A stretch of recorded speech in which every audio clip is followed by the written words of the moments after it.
Turn to ban.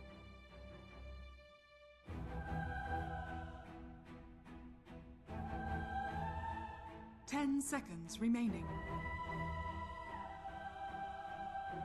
5 seconds remaining. Talon Esports, turn to ban.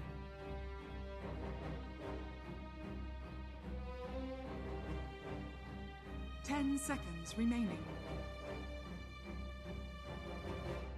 5 seconds remaining. Talon Esports, turn to ban.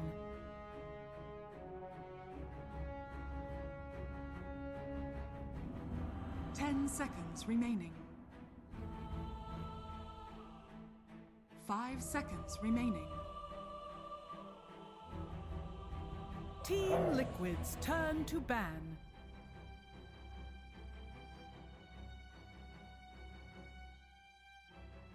10 seconds remaining. 5 seconds remaining.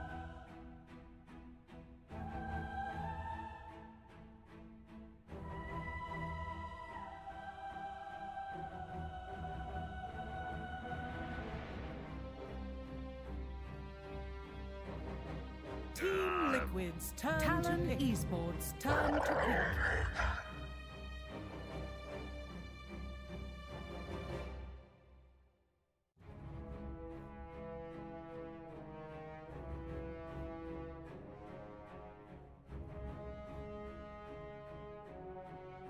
Ten seconds remaining. 5 seconds remaining.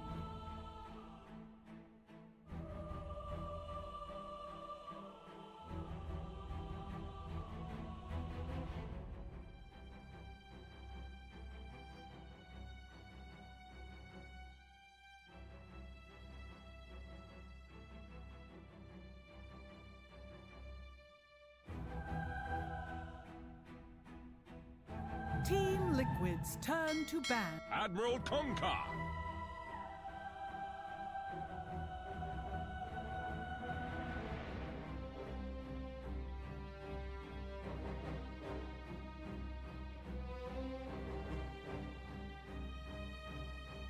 10 seconds remaining.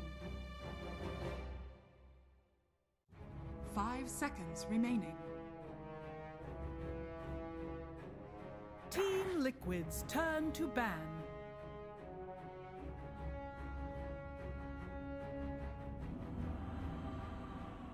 Talon Esports turn to ban.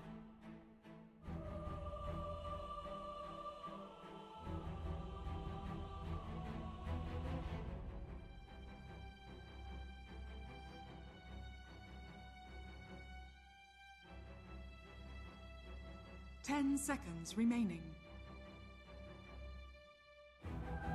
5 seconds remaining.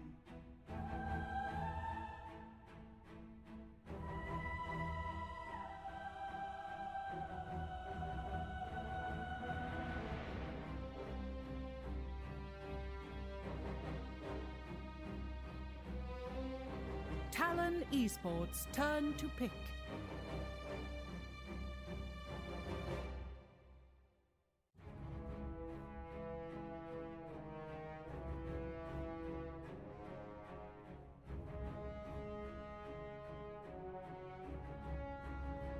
Ten seconds remaining. 5 seconds remaining.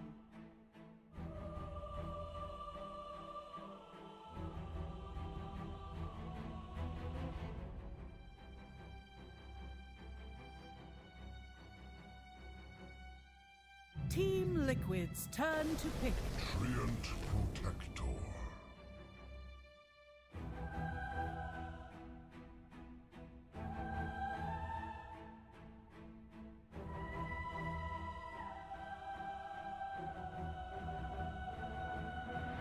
10 seconds remaining.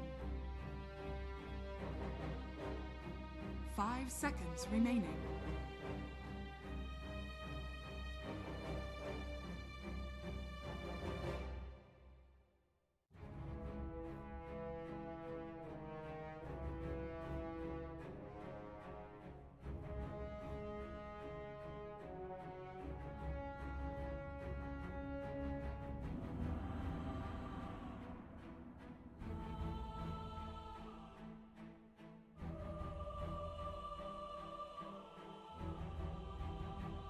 Team Liquid's turn to pick. Mariska has arrived.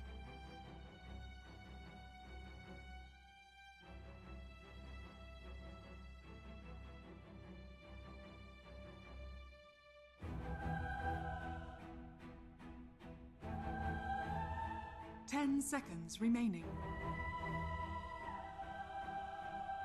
5 seconds remaining.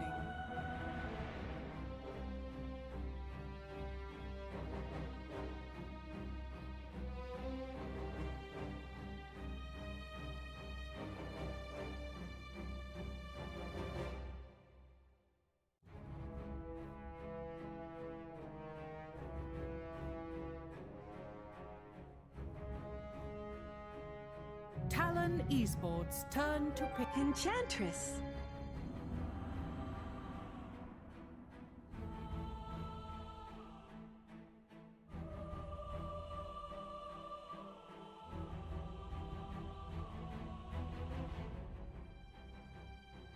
Ten seconds remaining. 5 seconds remaining.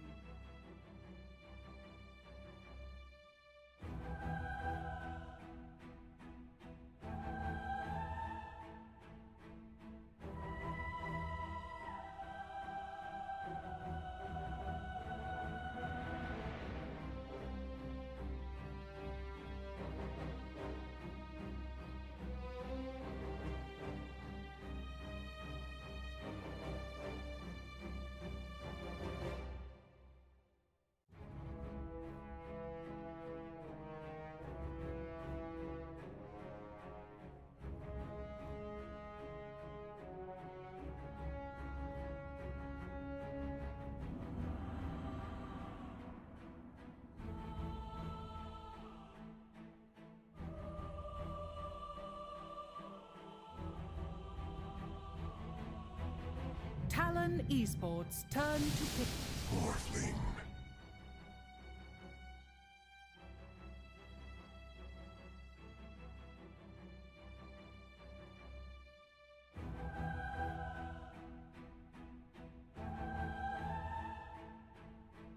Ten seconds remaining. 5 seconds remaining.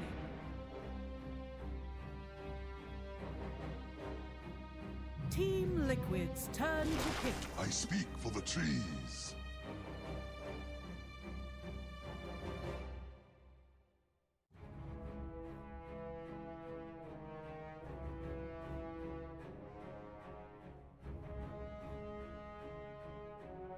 Ten seconds remaining.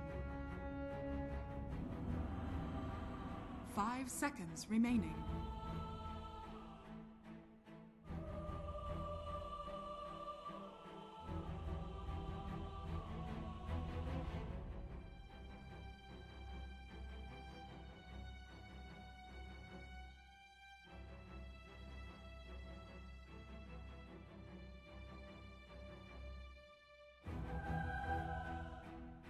Team Liquid's turn to ban. Dark Seer.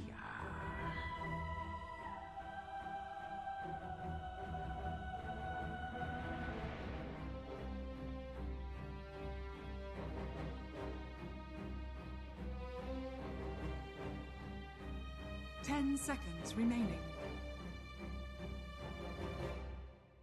5 seconds remaining.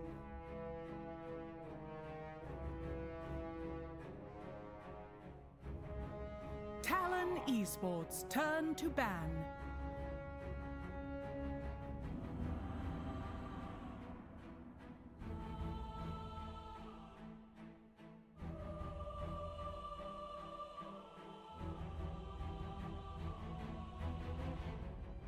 Ten seconds remaining. 5 seconds remaining. Talon Esports turn to ban.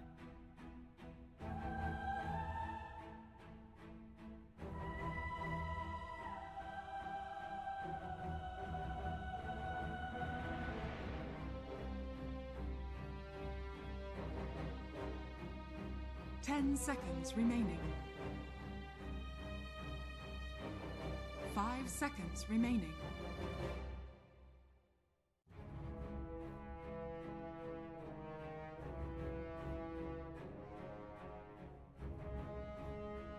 Team Liquid's turn to ban.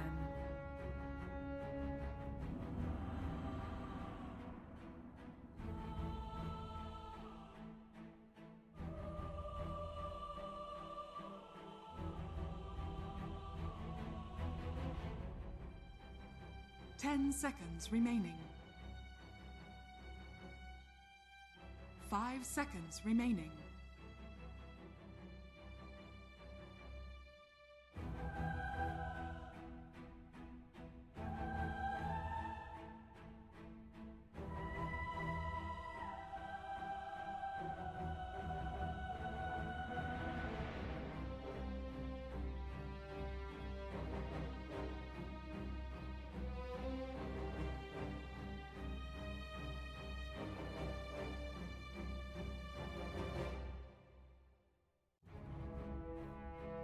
Team Liquid's turn to pick. Talon Esports' turn to pick. Spectre.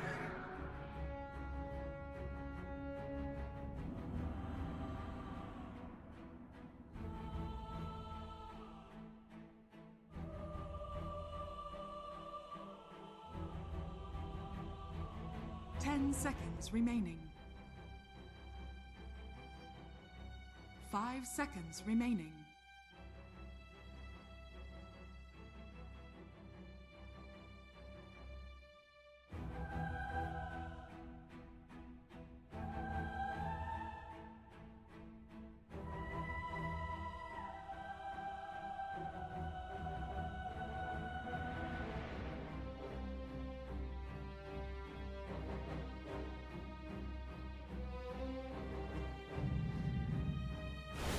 Tidehunter. Choose your hero.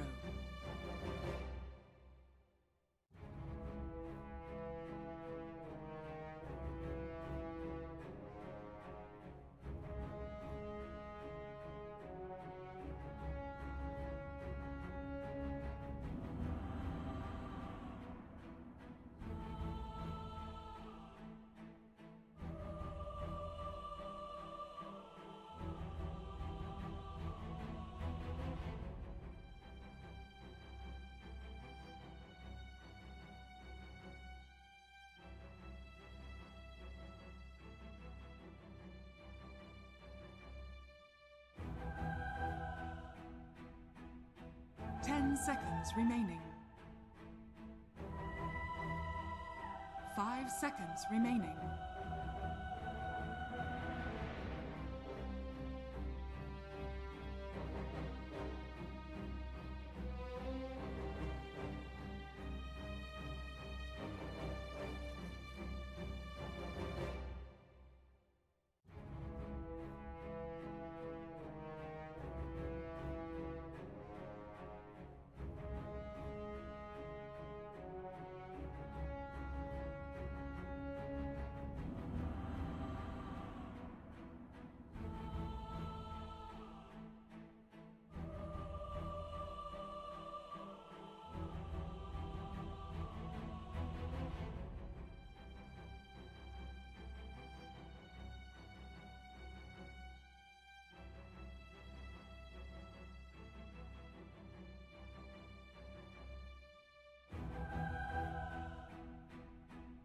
The story of this series, there have been many chapters going throughout the year, but the culmination comes here at TI. Will it be a story, Avery, of revenge for Talon, or will it be a story of continued playoff dominance for Team Liquid? I mean, they're the last of the region, right? The last remaining up here from that Western Europe dominance that we've seen all year. Talon, they're a team that's shown no fear. Every time it feels like their back's against the wall, they go to a game 3. They make it very close. Some would say they bring people out of their seats, Cap. And so it's a question of, can you just close it out and get there this time against a team that has been your kryptonite for so many damn series?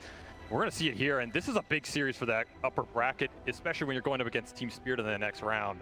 You have to come out strong. You have to show some dominance so you can have a lot of momentum going into that next round as well. It's going to determine a lot of the pathways going deeper in this tournament right here. These are two of the teams that people probably had in their top 6 at least.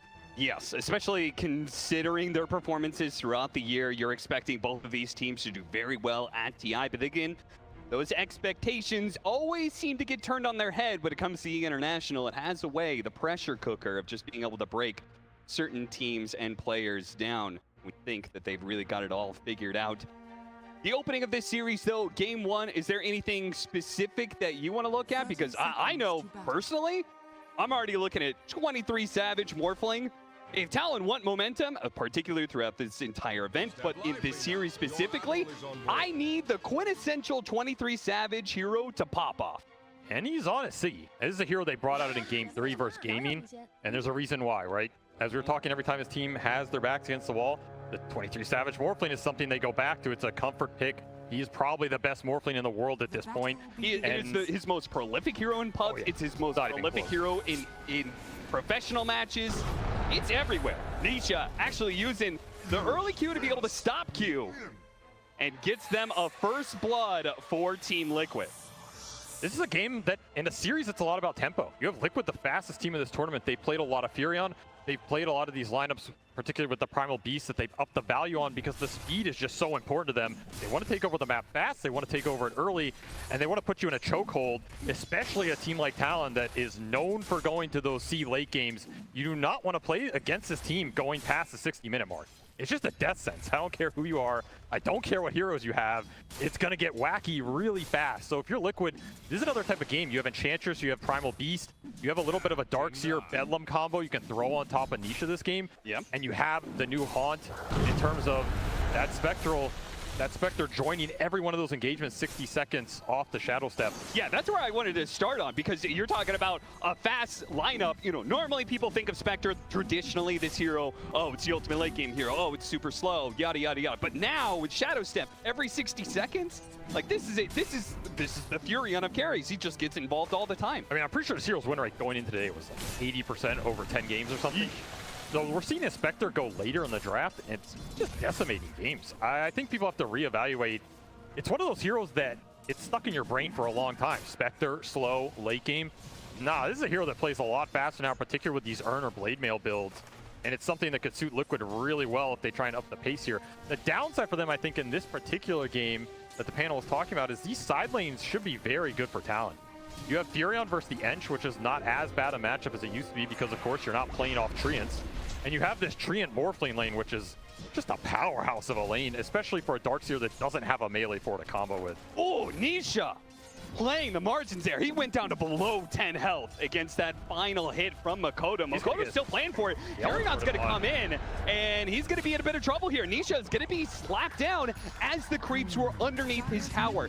This is all due to the fact that first blood. Q, yeah, he gave up the first blood, but it went to Mickey, and he also snatched away a bounty rune in the process. So the fact that Nisha just hasn't been able to get that regeneration from his bottle results in Makoto effectively winning this part of the lane. He's lucky he didn't lose Courier off that as well. That was a bottle delivery almost straight into the hands of the Furion here. And this is the thing that Liquid have to think about, where this Furion goes in the early game. We're talking about the speed they want to come out with.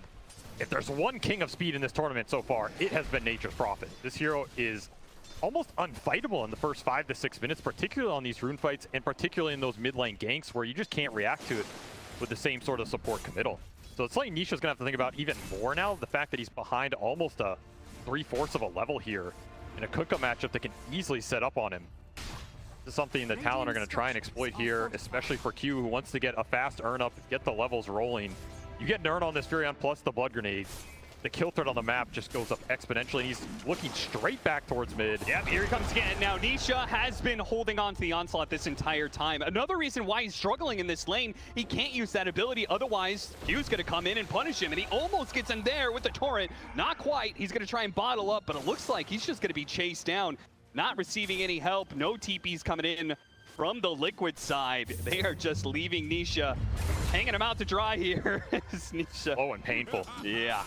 I mean, I guess the one saving grace is you don't have the Urn on Furion yet, so hey, no charges. That is true, yeah.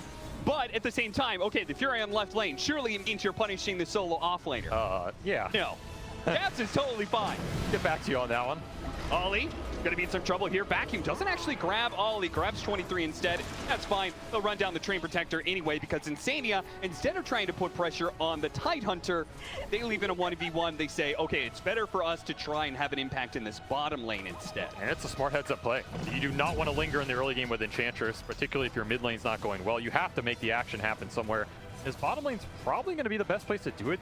It just feels awkward because it's a Morphling. It's one of the ultimate brick wall carries. Yeah, I don't see 23 getting kicked out of this lane short term, especially with a Treant, who Ollie can go back into the living armor points here. I mean, we're talking about slowing the game down. That is what Treant does to a T. So as long as Talon can hold this safe lane, I think they're okay with it. And it means Insania has to pick his marks very wisely in this early game. Where does he pressure? Who does he try and gank?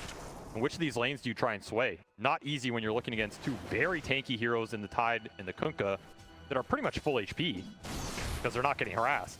And a Morphling that's hard to kick out of the lane entirely. Tough Enchantress early game, honestly. This is where you really wanted that mid lane to go better if you're Liquid because, yep, it just opens up your plays with this Primal Beast damage. Otherwise, it feels like you're lacking it a little bit. I mean, it's crazy. You're talking about the brick wall hero that is Morphling. I'm looking at this Tidehunter. I'm looking at a mid lane Kunkka. I mean, these are three different brick wall heroes that just stand in lane and are not that easy to gank, not that easy to kick out of lane. And if your mid lane continues to lose like it's going to, once again, Q snags in that final hit to be able to finish him off. They're going to get the kill on Q in return. Stuck underneath the tower. No problem for these two supports, but the trade-off is so favorable for Talon. Q's really happy about that. XP, earn charges, another death on Nisha. Oh, and Mickey is going to be run down perhaps as well. Ollie snuck his way in through the portal and showed up behind Mickey. Mickey will TP out of there, though. He doesn't, I mean, these heroes are not close to ults for Liquid. You are a long way away from the 6 on Spectre, and you're particularly a long way away for the 6 on Nisha. They're just continuing to get punished. He's in the early stages of level 5, hoping for a 6-minute rune. And he'll get some saving grace here as a shield rune of all runes on the highest strength lane of the game. Exactly the rune he needs because he could use some more HP against these ganks. Definitely helps, but we're seeing the difference here, right? I mean, Ollie goes top briefly, it kicks Spectre out entirely, whereas 23 is just still living the light bottom, collecting Lotuses. This is some tower pressure with a catapult that got kept alive. No hammer up yet for Jabs. Not getting pushed too fast. It's going to force Insania back here, and it's not an aggressive play for the Enchantress. So it's probably going to come down to this mid-game in terms of how much Zai can get done. Zai has just been free farming on this Darkseer. I mean, he has not been touched at all. That is the very good news for Liquid, and this is a very powerful hero for their lineup in terms of activating Nisha. Okay, maybe Nisha's behind in terms of net worth. Talon committed a lot for him by basically dual laning mid. Upside is Zai's had a free game. And if we've seen one player from Liquid carry a lot of these mid-games into the late game, it's going to be Zai. Yeah. So even if he's a bit under level, doesn't have the same kind of items, you give it an Ion Shell, you give him some extra movement speed, and he's still going to be kind of the same rampaging force no matter what, right? And maybe some auras. I mean, you look at the damage from Talon going into that mid-game. That's where these Kunkka Tidehunter type lineups fall flat sometimes. Sure. Like, are you actually killing heroes on Liquid side through a Pipe, through a Greaves? It's going to be a question to answer here. And that's where the Morphling is supposed to do it, but the Morphling might take longer to get there. We'll see how much Zai can propel his team using this early lead that he's accrued. How much these supports can continue to get done in a relatively quiet early game, all things considered. Meter Hammer Nisha, but is inevitably going to take this lane.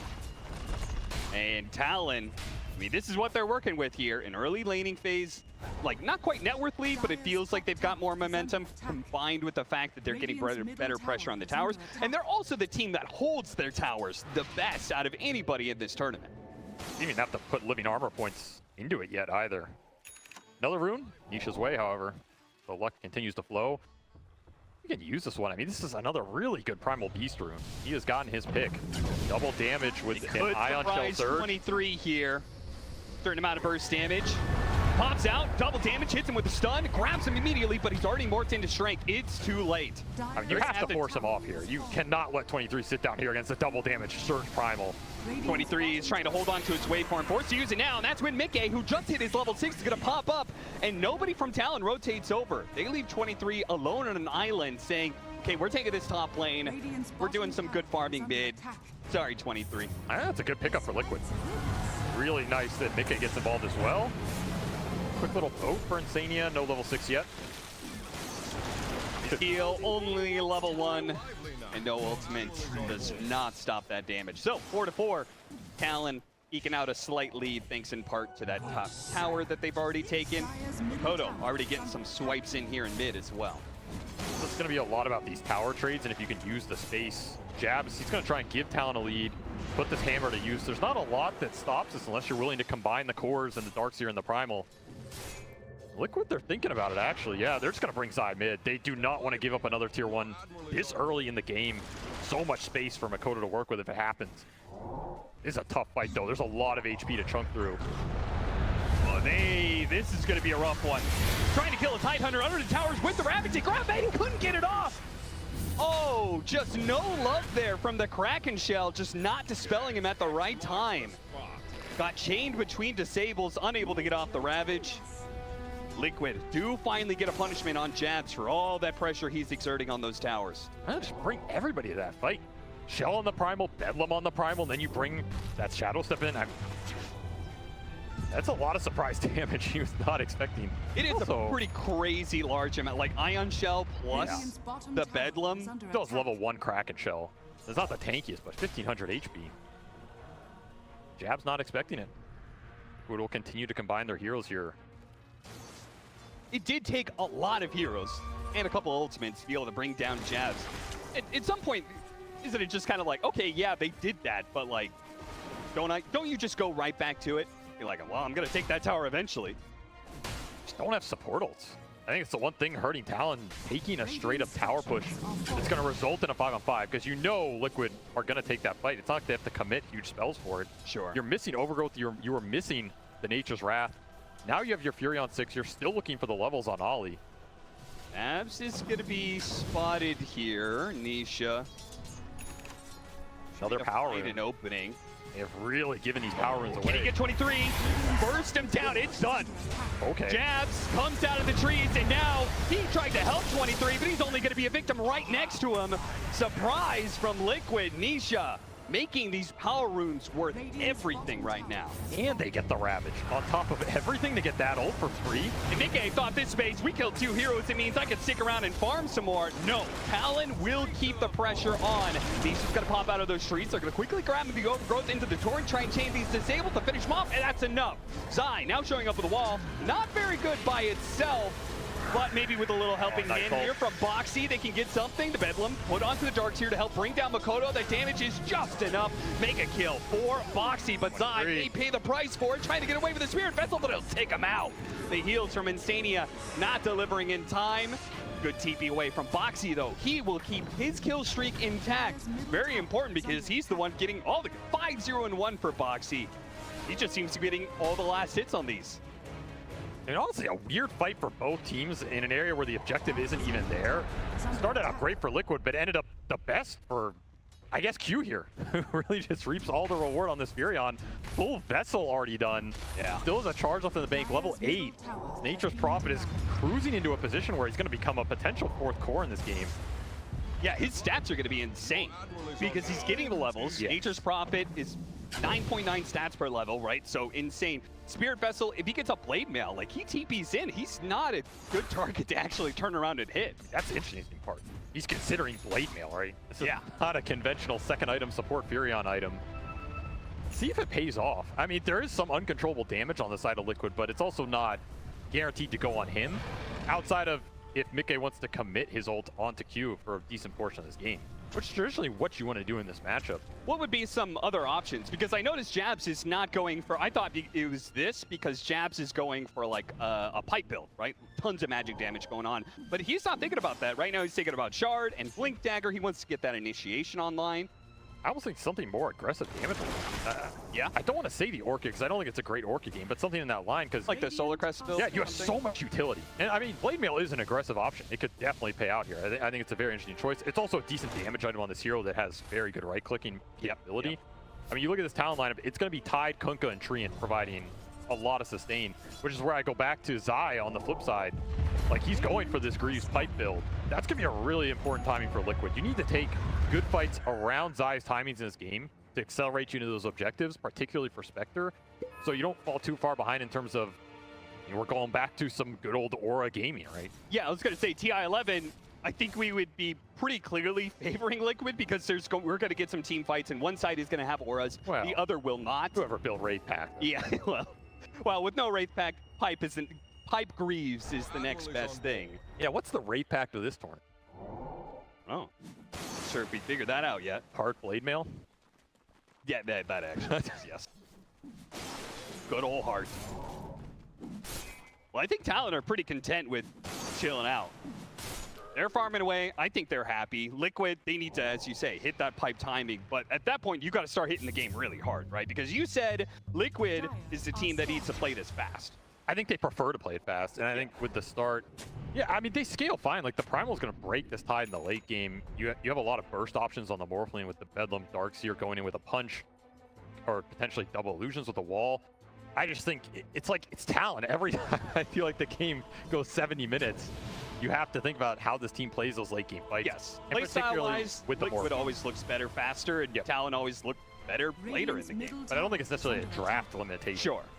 Enchantress can also scale really hard in this game, and Insania he's going down that path.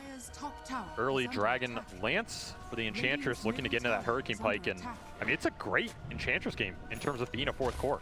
There's not a lot that really bursts him down on Talon's side outside of 23 committing on Insania in a fight, which is not something he necessarily wants to do first.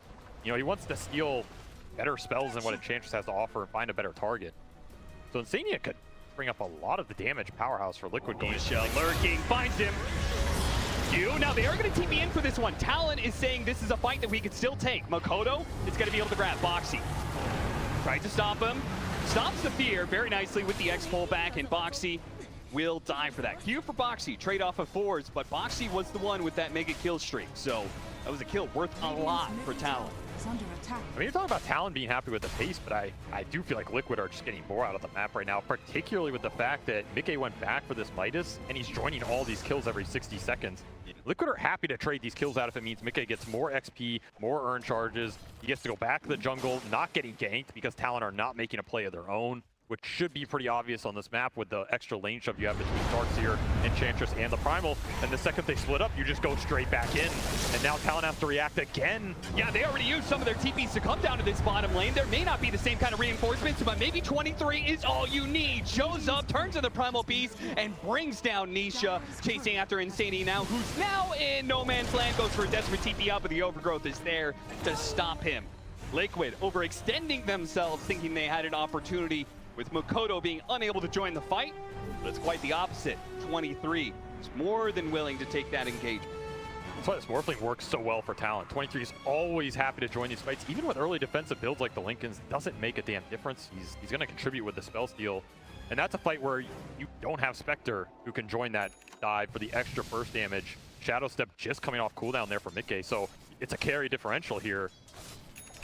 I like the concept from Liquid though, right? If you can split this Talon lineup on the map, abuse them with the lane shove advantage you have right now, and get some big core pickoffs, that's going to put you in a nice position. This is a lineup that wants the ball. TP coming in from Q to help out here. This is not an easy kill. In fact, Mickey is going to be able to even the odds, 2-2. Zai trying to get away with the Surge while Mickey wants to finish off Q. And now Nisha is going to join in on this party, making a 3-on-2. Makoto, he pops a blade mail. He's pretty tanky. Is he receiving any help though? Doesn't look like it. Liquid will deliver more numbers. Makoto is forced to use the BKB. First one of the game. So down to 8-second duration now. Not the first BKB he wanted, especially being level 13 already. I don't know, half to use here is Blade Mail on Blade Mail on Blade Mail. Maybe that's the rate back on. Just buy Blade Mail on everybody. I mean, I'm sure you're pretty happy with the item build of this game. Only one Midas. I know you're grumbling about it. That was making so many Midases. That was not me. That was Fog. I like the Oh, yeah, you're right. I think that was actually Fog. I'm fine with the Midas meta. I think this item's great. I think it's better on supports than cores almost. Yeah. Which is the one people complain about, you know. So what do you think about this game where it's only Mickey building it? Where in games in the past, we've seen like 8 different Hannah Midas. I mean, it's a good point. You know this game's going to wait. I mean, yeah. Talon, I understand it's like, guys, we don't want to get too greedy. Liquid might try and run us over. But I feel like from Liquid's side, Boxy and Insania, I feel like one of them could probably consider that item, be like, I'm going to scale up, boys. Normally, I do really like the Midas on Dark Willow. I actually think it's one of the better ones in the game if you can get there. Yep. But I think they wanted more aggressive fight setup with the early Yules on Boxy and let Insania scale on the Enchantress, which I think is a fine route. And Ench doesn't necessarily need the Midas to scale that hard. You can just farm it up with the creep. But yeah, now that you bring it up, suspicious lack of Midas is here. Like both teams are trying to actually play Dota, which that only gets you so far at TI, you know. Sure, you gotta abuse some mechanics somewhere. I mean, TI doesn't come down to who plays better than Dota. It comes down to who uses more cheese heroes and buys more Midases. Everybody knows. 10-10 here as we approach the 20-minute marker. Team Liquid, very small lead, 1K, pretty much nothing. They do hold a bit more of the map, and they do have, I guess, the Midas advantage, 1-0. Just gonna walk into Nisha and casually boat him. Now Nisha doesn't have a BKB. He's going for that Blade Mail Heart build. The magic damage could control him with the overgrowth. It could not get there in time. Ollie, of course, canceled it, knowing it wasn't going to be there, so that's fine. They still have that objective. That's why they're trying to smoke up and catch more. They seem to be pretty confident about taking a fight right now. No boat to take this fight, however. They just burst down the Train Protector, but at the same time, great Ravage. 23 shows up with the Primal Beast form. Oh, he got feared. Rumble, he got feared up, and he couldn't actually stop anything. Kraken Shell gets jabbed out of there, but he's blocked in by trees. Q is trying to make his own escape, but it's denied by Boxy. But they don't care about Q. They want the big watermelon. They're going to try and burst him into pieces here, gobble him up, and Nisha will take him down. Oh, Nisha just gets a free fight off of a weird initiation by Talon, just jamming the Morphling into the river. They get stuck in a wall. Sprout's not helping at all. That's the exact type of fight Liquid want, and like you were saying, Talon smoking it up into them with no boat. You know that Nisha has Arcane Rune because you saw it on that gank. That's just not a fight you want to take, especially when I feel like you were missing an aura item. We were talking about the utility coming out from Talon. Yep. You're You're going into a Greaves-type Darkseer at 20 minutes. This is an insanely farmed Darkseer on side. He is the top net worth in this fight. You don't have a single aura item on Talon's side yet. Jabs one for the shard, so you get an anchor here, but I mean, Liquid are happy to sit there and hold their ground. Yeah, Anchor's not going to do much when Liquid is Yeah, I mean, congrats. winning the fight. He's leashed. Like, he's happy to be leashed. That's where he wants to be. It's just, there's not enough firepower in the 5-on-5 here. Talon underestimating maybe how farmed Zai is in this game. Yeah, I mean, he is 210 CS here on the Darkseer, plus a Philosopher's Stone. This is definitely the fight that kind of breaks open the game now, because we win that fight, okay, you get the little bit of net worth weight if you're Team Liquid, but probably the bigger prize is they were just able to take Roshan with that, so now they have a second life on the Primal Beast, and he has a heart. So this guy is hard to bring down. Nisha's just going to be running at you. Yep. And Talon, well, they're going to have to do something to be able to... They need the next set of items here, right? Some form of control or an aura to help 23 in that fight, or at least the next Morphling item. I feel like you're in dodge mode if you're Talon, right? A little bit. I mean, that was the big timing for Zai to get Nisha back into a dominant position and also get that objective acceleration that they can't get without the Darkseer winning in that team fight. So now you have an Aegis for 4 minutes. You can play really aggressive here, and the beautiful thing about Spectre with these types of lineups, put the Aegis on somebody else. It's not a carry that needs it. They can start the fight. They can tank all the spells. You can just come in and clean it up if you're Mickey. And you're going to be really happy farming the dead portions of the map while Nisha looks for the opening. Yeah, you can take a lot safer farm as Spectre, right? Because you have this global ability to join in fights. And as you say, you don't have to be there at the start. You just clean up. The janitor. Everybody knows the janitor is the most important part. Yeah, absolutely. 10-13, 4,000 net worth lead now for Team Liquid. See what Talon's response is to losing that last fight and the Aegis that they're now up against. I don't really see any big items coming in for them just yet. As you said, they need the next round, but they're not coming in anytime soon. Makoto is going to be found here. BKB should be able to just walk it off, but Liquid, you know, they're like, okay, we took BKB, is now on cooldown. That just gives them more momentum, more courage to be able to take any fight they can, any pickoff that they see, like Q here in the top lane. Zai, they'll throw down the wall just to slow him down. See if the TP comes in. The vacuum's going to stop that TP, and now Boxy's here to be able to ensure there's follow-up disables. And Liquid's starting to take over this map right now. Talon are just in stall mode, but the longer you stall this, the more you also fall behind on the support scaling. As you have a Treant, and Treant, he does a lot for you in the early game. He wins you your lane, he controls a lot of the early flow. Sometimes you fall behind on farm on this hero, and you have 2 supports on Liquid side, in the Dark Willow and the Enchantress that are going to pump out a lot of damage here. Yeah. So every time Ollie doesn't get to join any of these fights, Radiant's top tower has feels a little bad for Talon. Liquid just getting objective after objective with this Aegis. Another 2 minutes still left on the clock here, looking towards BKBs. What do you think about the new Ags on Morphling? I mean, I think it can be good. I think it's interesting that he's going to third, because a lot of those games that we watch 23 play, he doesn't opt for the early Ag. Yeah. He's just going the right click carry build. Yeah, like, is it... I was thinking about it, I was like, is that good versus Spectre? I don't think so. Not really. I mean, he just wants more spell action in the game, I guess, but it's not a... It's honestly an Ags that can sometimes be very hard to use in the fights, depending on how they develop in terms of initiation. Yeah. I feel like it almost make more sense if Mickey went like a Radiance round, you know? Yeah, maybe. But he's got the Manta Diffusal Blade, very single target focus. It's going to be tough for some of these supports, particularly Q. Might have the roughest time here. 23 used the waveform here to try and farm this hard camp. Could be in trouble. Run over by Nisha.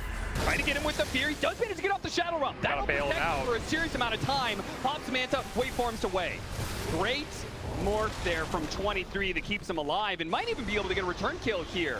Foxy self-fuels to dispel some of this. Nisha comes charging right in, trying to protect his supports as best as possible, and Jabs may even be trouble. He just does not seem to be tanky enough anymore to deal with the Primal Beast. And this is before the late game break comes out.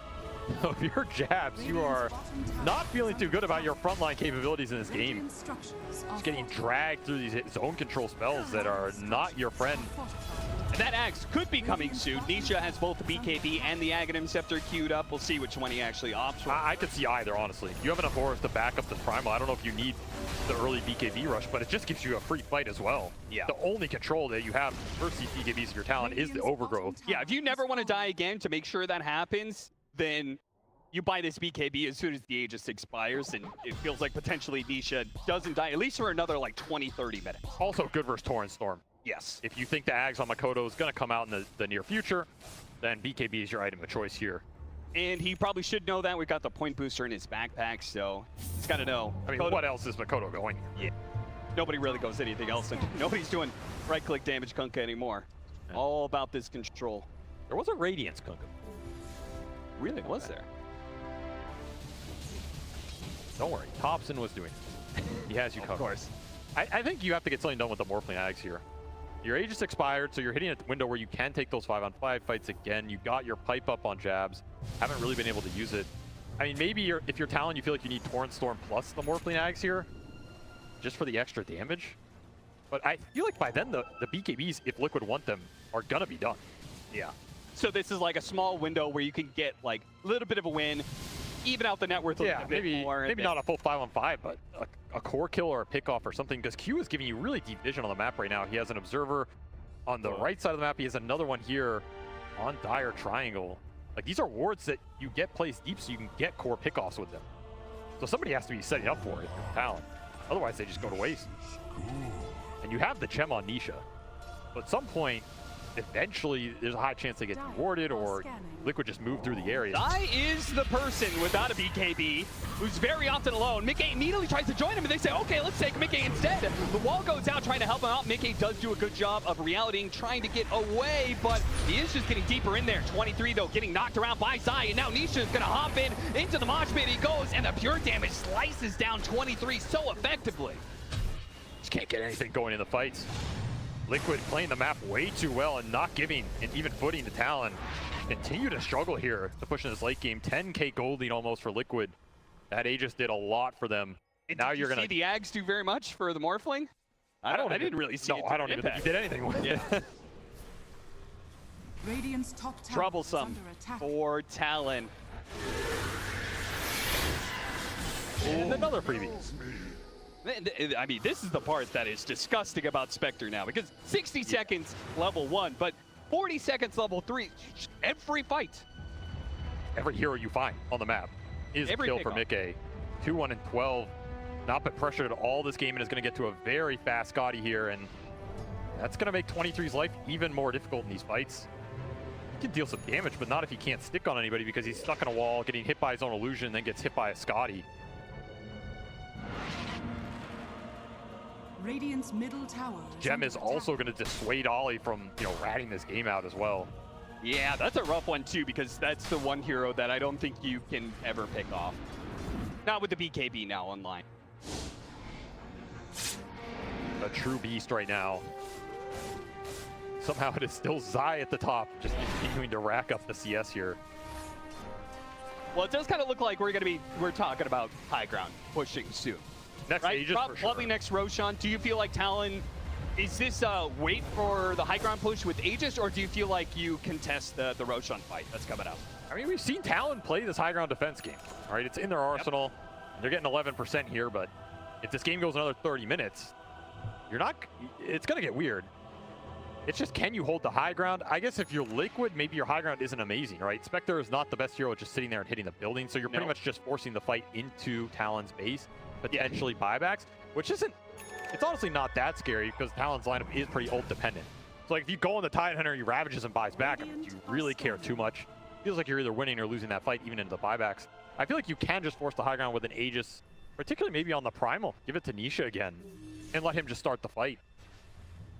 Not a lot to dissuade it here. But if Talon turtle effectively enough, well, who is hitting that building through living armor? You can always turtle effectively. Turtle in the game too. You can turtle into the lower bracket. I mean, turtling only gets you so far. But the shell is so protective. Yeah, you know, sitting high ground feels great until it doesn't. Quick jump onto jabs and a jump away. Team Liquid poking at Talon, getting a reaction out of them, and not following through. Say, okay, that's good enough. I mean, honestly, that is one of the reasons I think Talon have consistently gone back to the Tiny and the Tusk for Q. You're talking about stalling games. Displacement is one of the best ways to stall games, and those two heroes have oftentimes won them these late game scenarios. That's where their high ground defense, we're looking at it in this game, right? It's just around the ults. I guess your one displacement is, you know, tidal wave. Yeah, Makoto's going to have to provide that for them, but it's not nearly as good. You know, just get a refresher and just triple tidal wave them into your fountain. Yeah, with the tidal storm going on, yeah, no problem. The second Roshan is up, by the way. Team Liquid are doing it. Talon are not contesting it. I'm sure they're well aware this is going on. They even get the scan out there. But as you can see, they had zero idea of like, we just can't take this fight. That's fine. Let them try and break us on the high ground. And, well, they do give the Aegis to Mickey. Yeah. They're going to opt to let him probably siege it up. Or I guess you can still just throw the Primal in and jump in with Mickey as well. I mean, either is a pretty decent choice here. The Spectre Aegis is probably just too tempting because, I mean, double the HP with Dispersion is pretty nasty here. I mean, that is a note, right? They do not have a way to be able to break this Spectre. So this much HP and a second life, you can't sit there and hit that tower for a very long time. Which is another reason I think this hero's had a tremendous win rate at this tournament. If you get Spectre later in the draft, when you can see a lot of the cores committed, who's buying Silver Edge on Talon's side? Who's really dealing with Spectre in terms of the man fight? I don't see it. Ollie. He was out there. I mean, him and NQ are going to be out there deep on the map, trying to get vision, trying to cut some waves, do these sorts of things. Eventually, they're going to be found underneath some sort of Sentry ward, maybe run a Nisha with that gem. Zai's going to poke 23. Give that. Looking for his own BKB, so doesn't want that smoke. Radiant's top tower is I guess under all attack. that's left for Liquid at this point, I feel like the only thing they're really waiting on is Aghanims on the Primal Beast, right? That's the big one. Yeah, that lets Nisha initiate maybe you just 100-0 jabs here. Who did pick up an Ags of his own on the Tidehunter, so we're talking about the high ground defense. It's starting to add up a little bit here for Talon. All right, you have this long-range Gush, you have the Torrent Storm and the pullback there. There's going to be literally wave after wave of Gush and Tidal waves blasting out from Talon. better be ready. I mean, you also have this Furion Ags that Q picked up. So if you drag Liquid deep in your base, they all get rooted under a Torrent Storm. It's potentially pretty devastating. It's a fight that you're going to have to play it low. Yes, because you can't just commit it into the BKBs here. Yeah. It's all about getting these BKBs out early for both teams, honestly. And another pickoff. Mickey just pushing towards a Butterfly, helping him with the Morphling man fight. Stall, stall, stall. All right, there's the axe on the Primal Beast, so I feel like that is the last big item of note for Team Liquid that is required for their high ground. Obviously, they're going to be continuing to scale up, but... Well, until the Enchantress Moonshard, of course. Right, of course. Yeah. That's the big ghost signal. And hey, there it is. There it is. 23 is not going to have. No. I mean, somebody's not going to have fun. Which usually on this team, it's Jabs, you know? I mean, it's true, yeah. if someone's not going to have fun, okay, Jabs, you go tank it up. The life of a CEO. All right, here it comes. Time to put it to the test here. Can Talon survive through these folks? They got the BKB out of Makoto. That's already so valuable. Yeah, and Liquid didn't even take that much damage. They're going to keep, I mean, even from just Nisha and Insania, they're doing all right. They got a glyph out of them, got a BKB. But you got to remember, there's no blink on the Tidehunter right now. Jabs opted for this stand your ground build. There's no real initiation power. I mean, there's no surprise wraparound with a blink ravage lead into Morphling waveform in. It has to just kind of be walk up and start going on somebody. I don't know who. Take your pick. 2 lives, Dispersion Spectre. Keeps up happening faster and faster with Mickey being a part of all these kills. The butterfly's done, but he's going to have that disperser pretty quickly soon. I was just looking for full Octarine. Maintaining the pace. Yeah, now Boxy's going to do the same, right? So it's the Perma Shadow Realm. Yep. Everything's just scaling here for Liquid. I mean, they are very familiar with Talon. Probably know. Well, let's just play to scale anyway. I mean, yeah, Talon might love playing late game, and it's going to get weird, but if you have like a 50,000 net worth lead on Team Liquid, doesn't matter. Surely. Gold can buy you out of any scenario, surely. Absolutely. That's why Q's out on the map. That's why Ollie is out there constantly. They may be getting picked off sometimes, but somebody's got to be out there finding farms somewhere. They can't just all be sitting in their base forever, otherwise you're just going to fall too far behind in net worth. The old Furion cliff farm. You remember that? Basically. Back. Only took a couple. And he's going to be going for the Silver Edge. That's going to be a long time coming. Yeah, I guess that's your Silver Edge builder.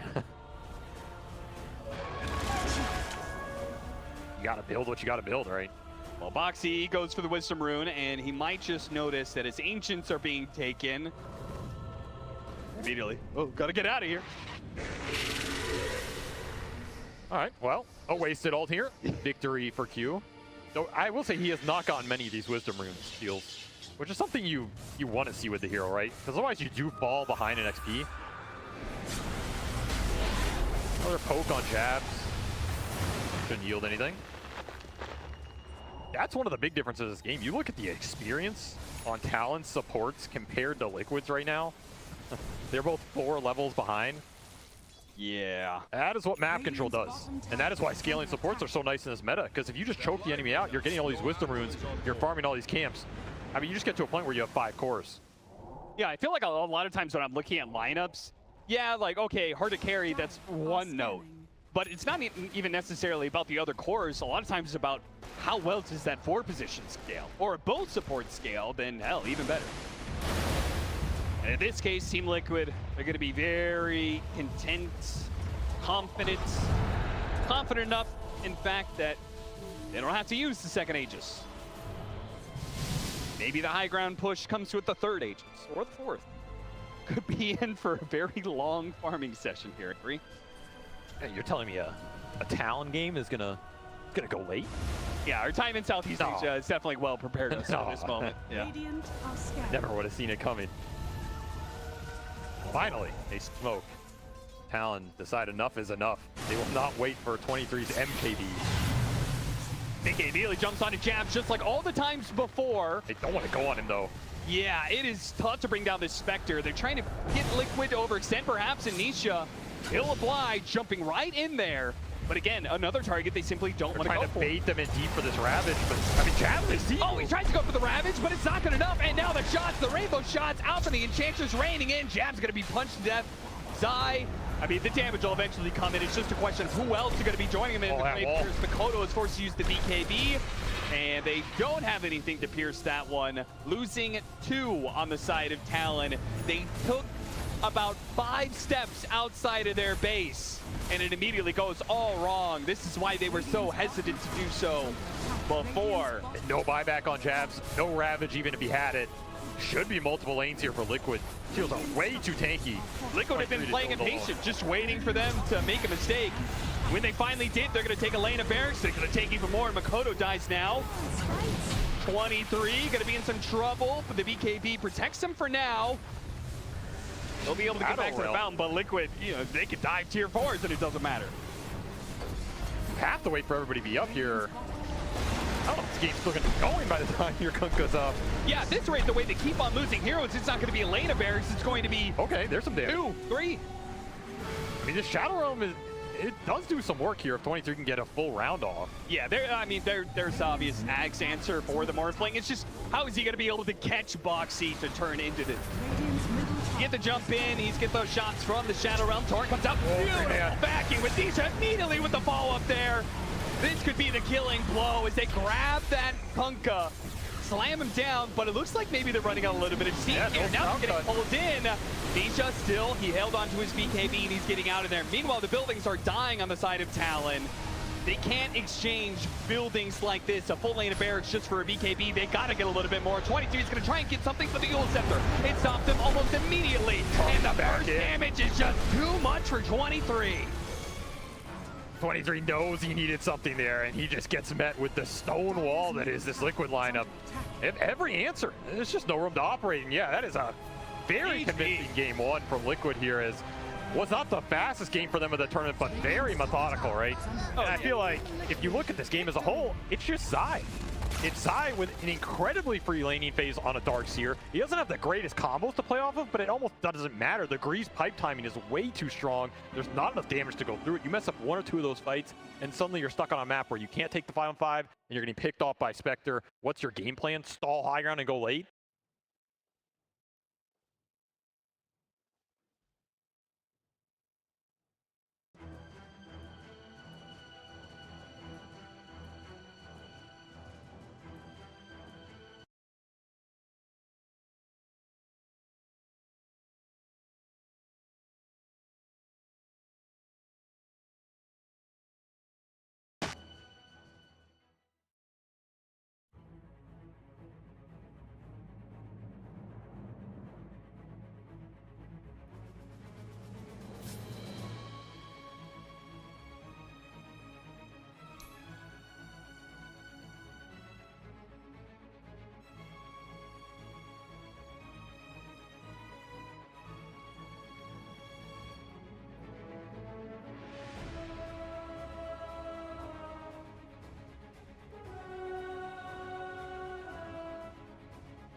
Talon Esports turn to ban.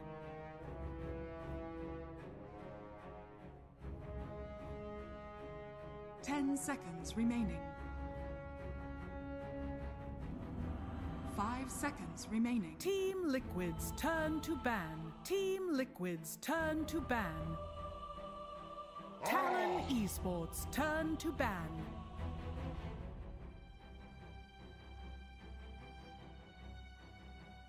10 seconds remaining. 5 seconds remaining. Team Liquid's turn to ban.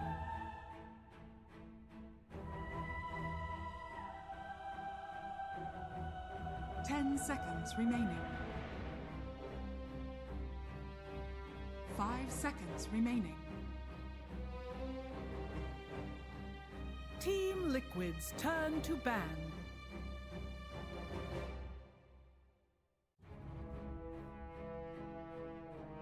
10 seconds remaining. 5 seconds remaining. Talon Esports, turn to ban.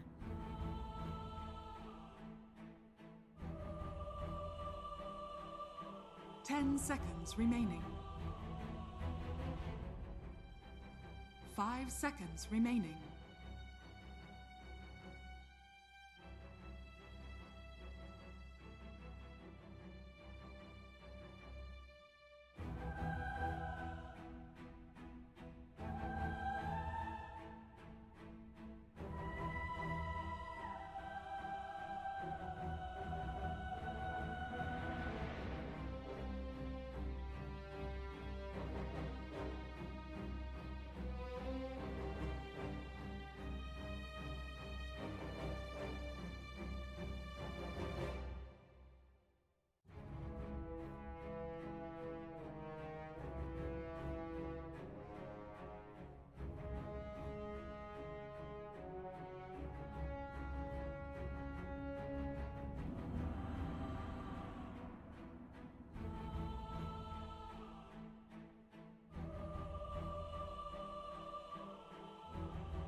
Talon Esports, turn to pick.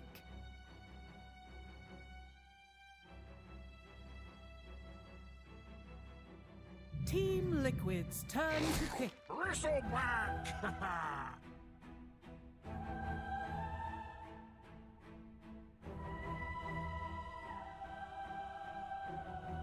Talon Esports, turn to ban. Ancient apparition.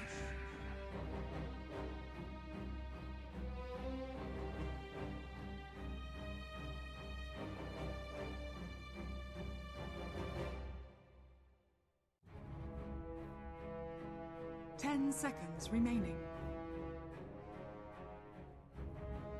5 seconds remaining.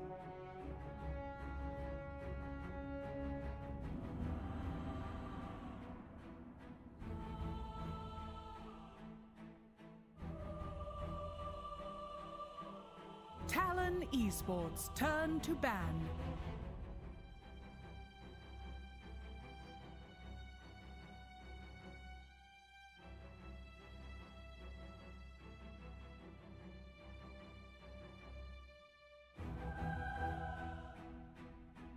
Ten seconds remaining. 5 seconds remaining.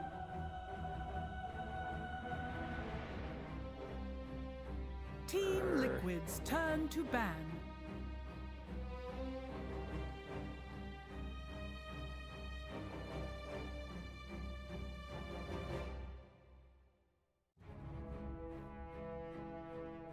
Team Liquid's turn to Esports, turn to pick. Dusk.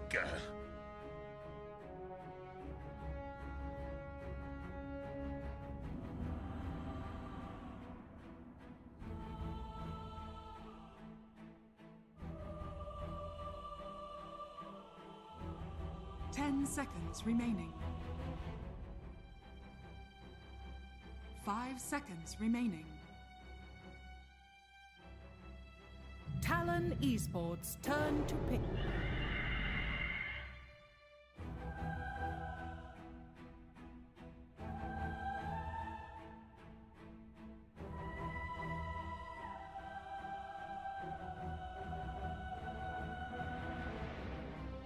Ten seconds remaining. 5 seconds remaining. Team Liquid's turn to pick. Earth Shaker.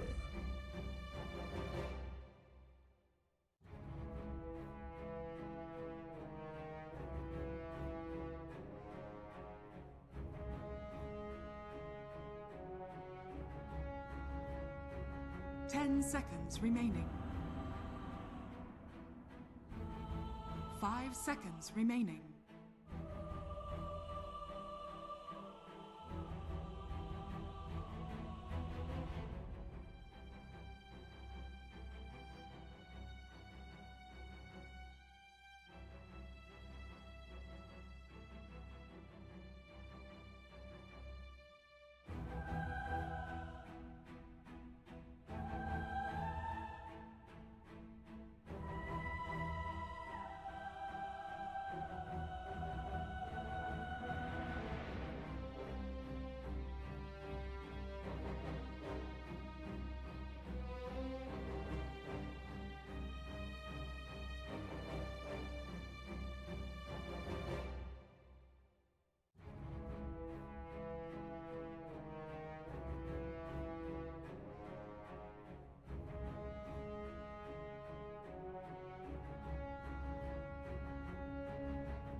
Team Liquid's turn to pick. Luna.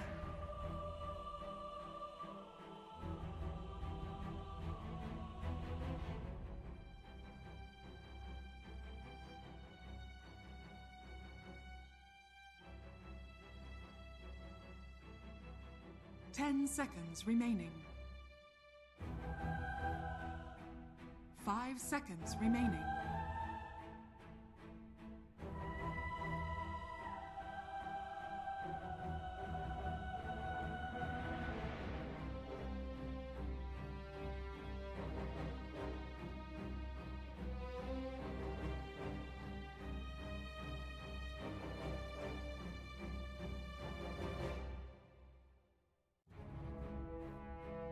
Talon Esports turn to pick. Face the light!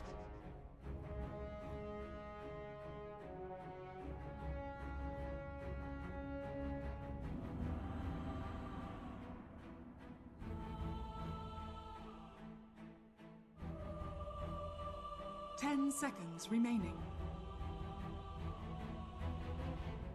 5 seconds remaining.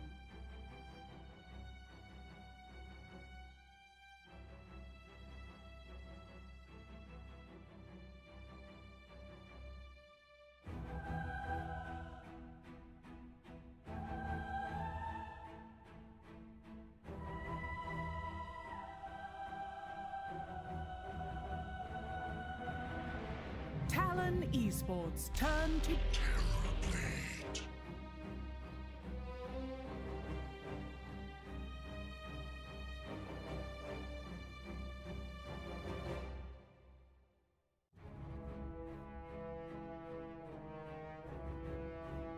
10 seconds remaining. 5 seconds remaining.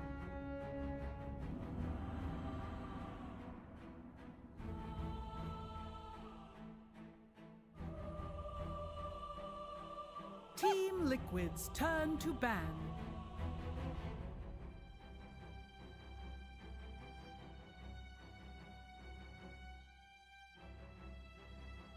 Team Liquid's turn to ban. Esports turn to ban.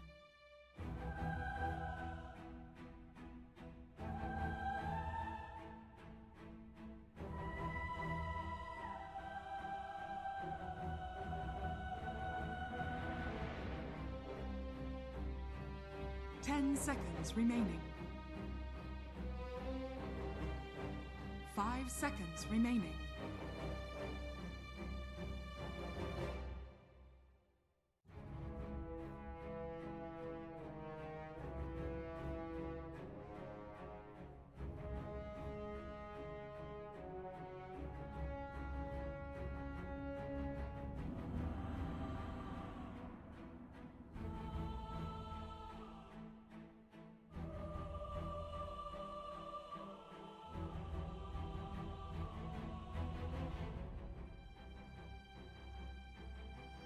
Talon Esports turn to pick.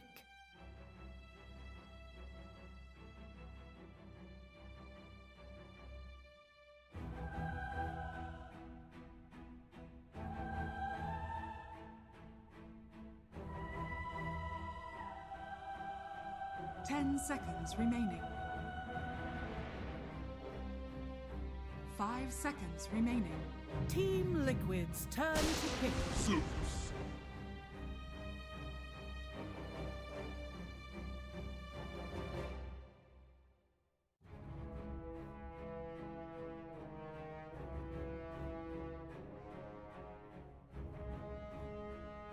10 seconds remaining.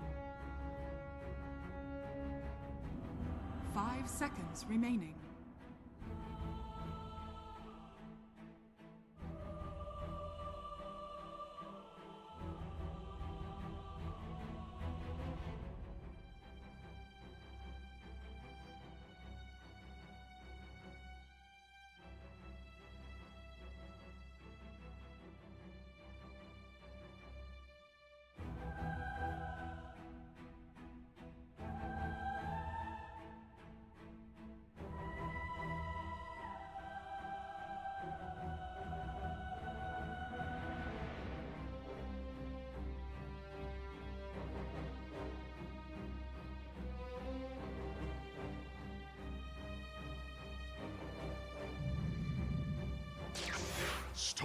You may now spirit. select your heroes.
Well, it seems like they are the underdogs, but Southeast Asia has been there before. In fact, most of the time it feels like they are the underdogs, and they've managed to get an upset one or two throughout TI history. There's some pretty well-known matches there, so maybe Talon can finally get a win over Liquid in the playoffs. Avery, you believer?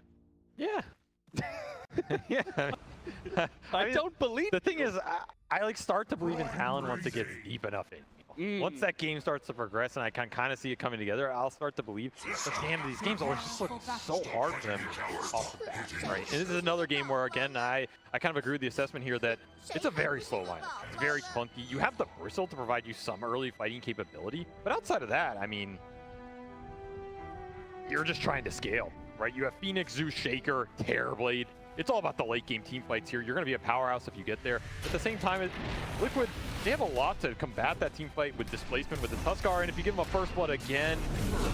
The second first blood of the series going to Liquid once again. And we heard from our panel, they feel like Liquid's actually going to be thriving in this laning phase. You give them a first blood like this is not the way Talon want to be starting things off. And to a Luna, this is a hero that uses early gold tremendously well. Yeah. This is also a game where I feel like Liquid are going to pseudo tri-lane. Like, this is a really old school Luna tri-lane strat. With the Tuskar, especially AA, this is a very classic Luna tri-lane. A lot of early firepower, pretty much a guaranteed kill on anybody if they decide to put Boxy into that lane at any point in the early game. And you can pretty much leave a Dawn alone against a Terrorblade if the meta's down.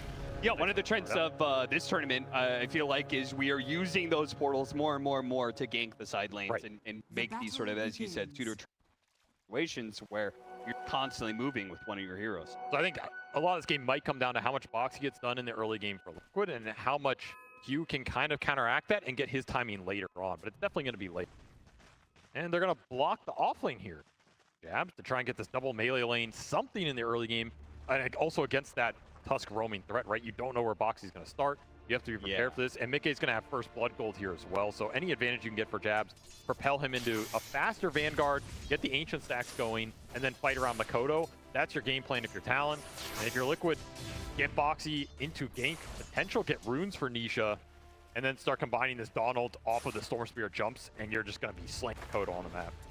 Now, Bristleback is the second most played hero of this tournament, just one behind the Muerta right now. 33 games of Bristleback. And while he's close to 50% win rate, I feel like this hero has been super dominant when, you know, like things go well in the laning phase. This hero just seems to pop off after. He's like Darkseer, right?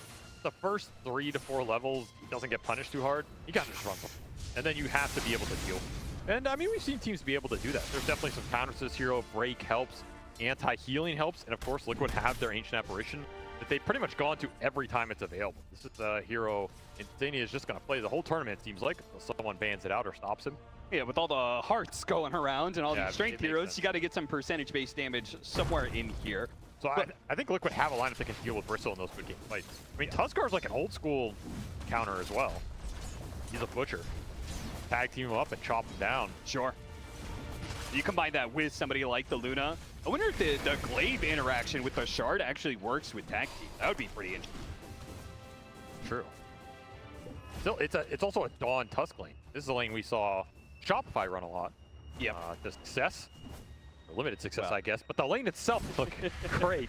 And that's something that could just pop 23 out of nowhere in this laning phase. And he has to be careful, but so far this lane is going really well for Talon, as Ollie is just dominating the double melee up here with the Fire Spirit. Yeah, double melee heroes that rely on being able to hit you so that attack speed is even more potent, and they're going up against carry that has the highest armor in the game. So it's tough. Yeah, they might be able to pull out a kill somewhere, but Probably not up here. This lane's just going too well for Talon, and it's going to kill the kill threat that Liquid wanted to exist up here, which again points towards, is Boxy going to roam? Is he going to look towards the mid or these runes on a cheeky Zeus kill? Probably not with the leap, unless it's on cooldown from Nisha Harass.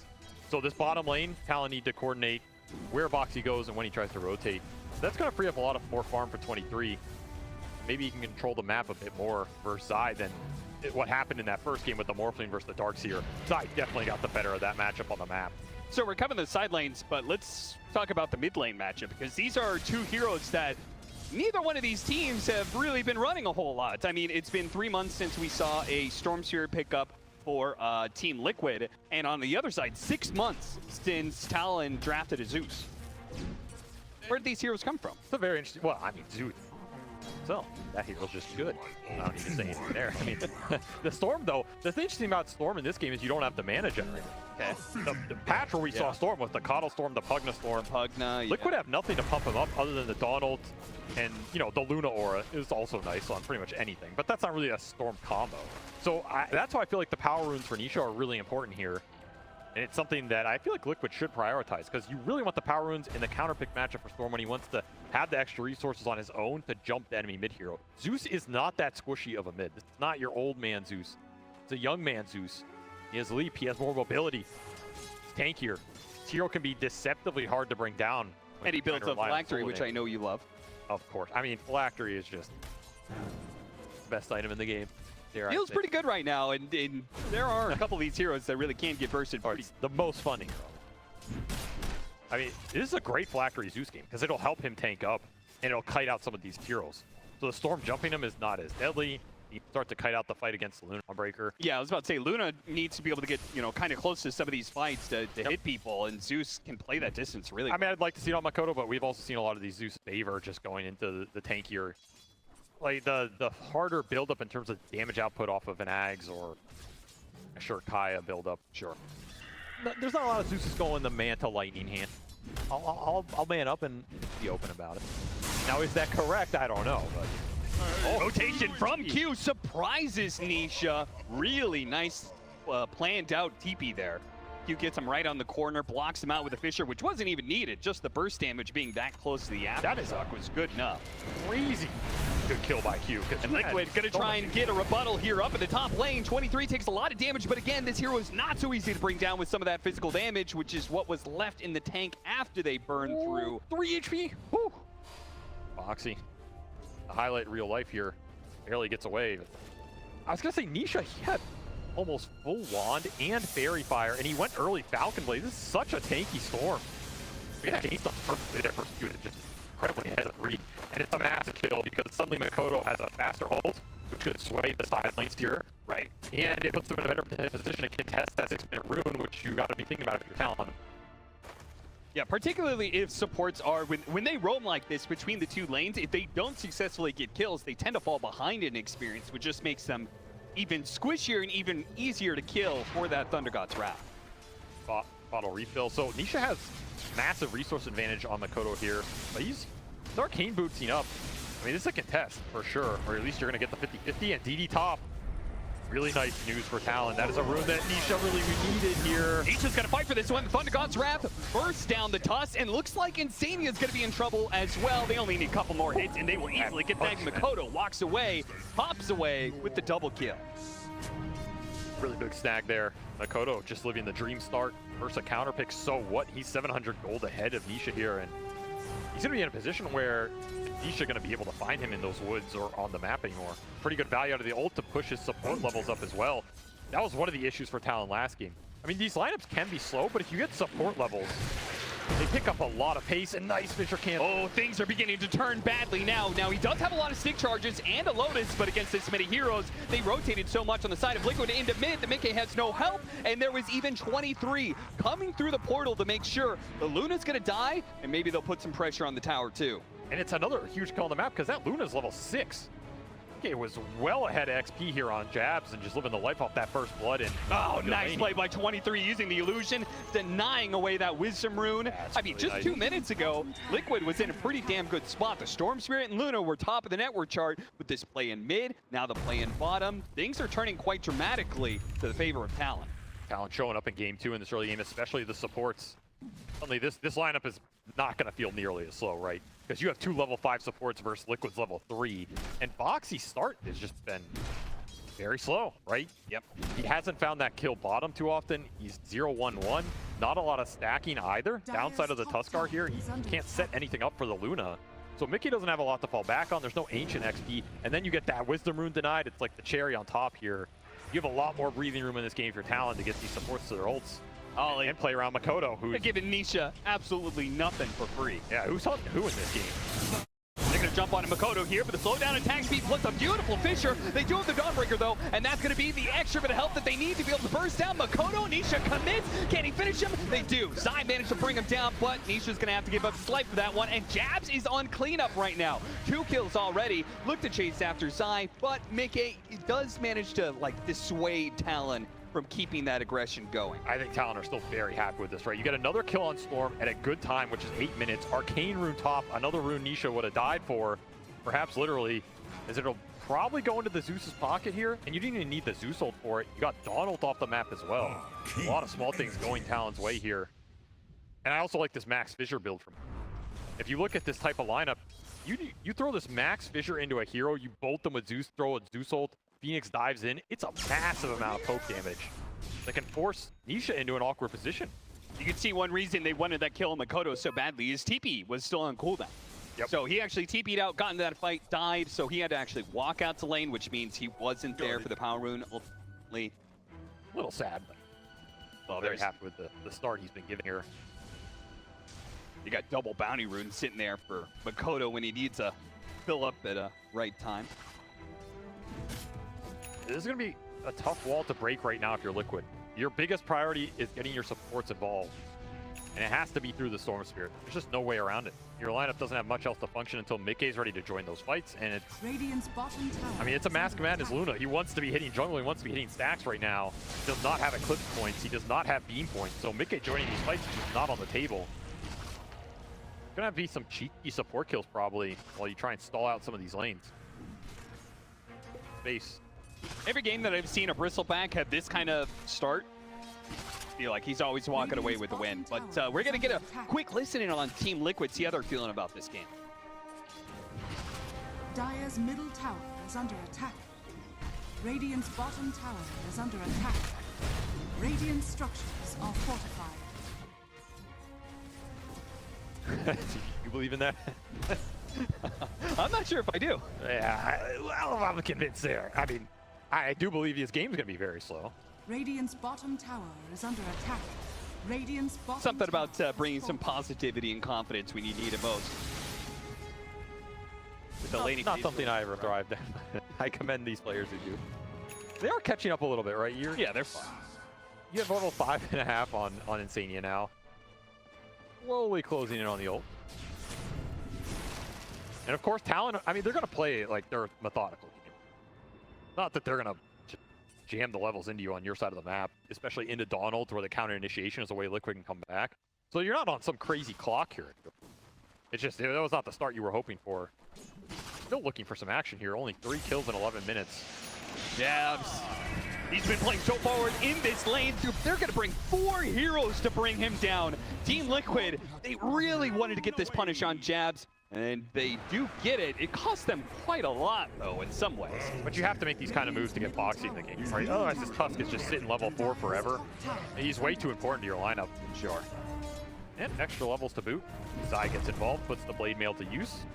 Really nice in these fights versus the burstle damage. Their other global ability is now online. Insania's got the Ice Blast finally ready to go. So Storm can jump in. You get the right timing there on the Ice Blast to follow it up. It looks like he's going to be sending a shot across the map, but Nisha's already left. She wanted no part of that jump. Oh, we'll hit the Coco. What's up? Got a raindrop on. Immediately tips it. Got him. Got your raindrop. That's value in the bank. He did go the Kaya build, by the way. Okay. Black 3 enjoyers. Very sad right now. Meanwhile, Mickey, he's got his Mask of Madness building up to the Yasha, the whole farming build. I'm very curious. I was looking at all these Luda builds, and I noticed there was a lot of people experimenting these pubs with the Shard early, but as time went on, I felt like they were getting it later and later. What do you feel about the Lunar Shard? I mean, is it any good, or? I think it is very good. Yeah, it's just you want to get it when you get into that fight and it has max value, which is it gets better with more survivability items. I think more around that 3rd to 4th item. I think it is a sweet spot. Yeah. I think Yatoro has been getting it a little earlier than a lot of these other players. I think Western Europe tends to get it a little later, but I think as long as you pick it up somewhere, it's good. I feel like you can get it pretty early.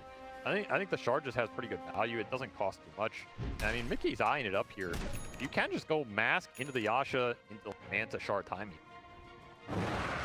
Not out of the question here, especially if maybe he feels like the game is very slow. Talon are going to take a fight into you. You don't want to lose that. You don't want to lose map control. It's an option to just bump up the survivability. And it does speed up your farm a little bit. Probably maybe not as much as obviously would, but jabs. I will say that the aggressive component of the Luna Shard in this game is not amazing early game. Maybe in the late game, if you can get on top of the bristle and you hit him with it, but Terrorblade is not going to be on top of you. It's going to reflect you, hit you from far. Zeus is nowhere close to you. The Phoenix Shaker are nowhere closer. So it's pretty much only for survivability. I feel like it's not that great early in this game for Mickey. I think you just go better survivability items. You really want Butterfly or Satanic or some sort of timing like this to fight into the TV Zeus. So it looks like he's gone through that same thought process. Build has changed, but he's going to be caught. Q revealing himself with a Blink Dagger. Jabs, he'll die at the same time. So the teams were making moves on both sides. A 4-man gank kills the Bristleback and kills the Luna. Nisha sneak away Wisdom Rune before the rotation can come from Talon. I mean, that is a weird position for Mickey to be in alone, right? Yeah. Just walk up mid lane, you get Echo Slam. Maybe not expecting the blink to be this fast, but it was Brown Boot rushed by Q. Quick Sunder, the burst damage, it comes in.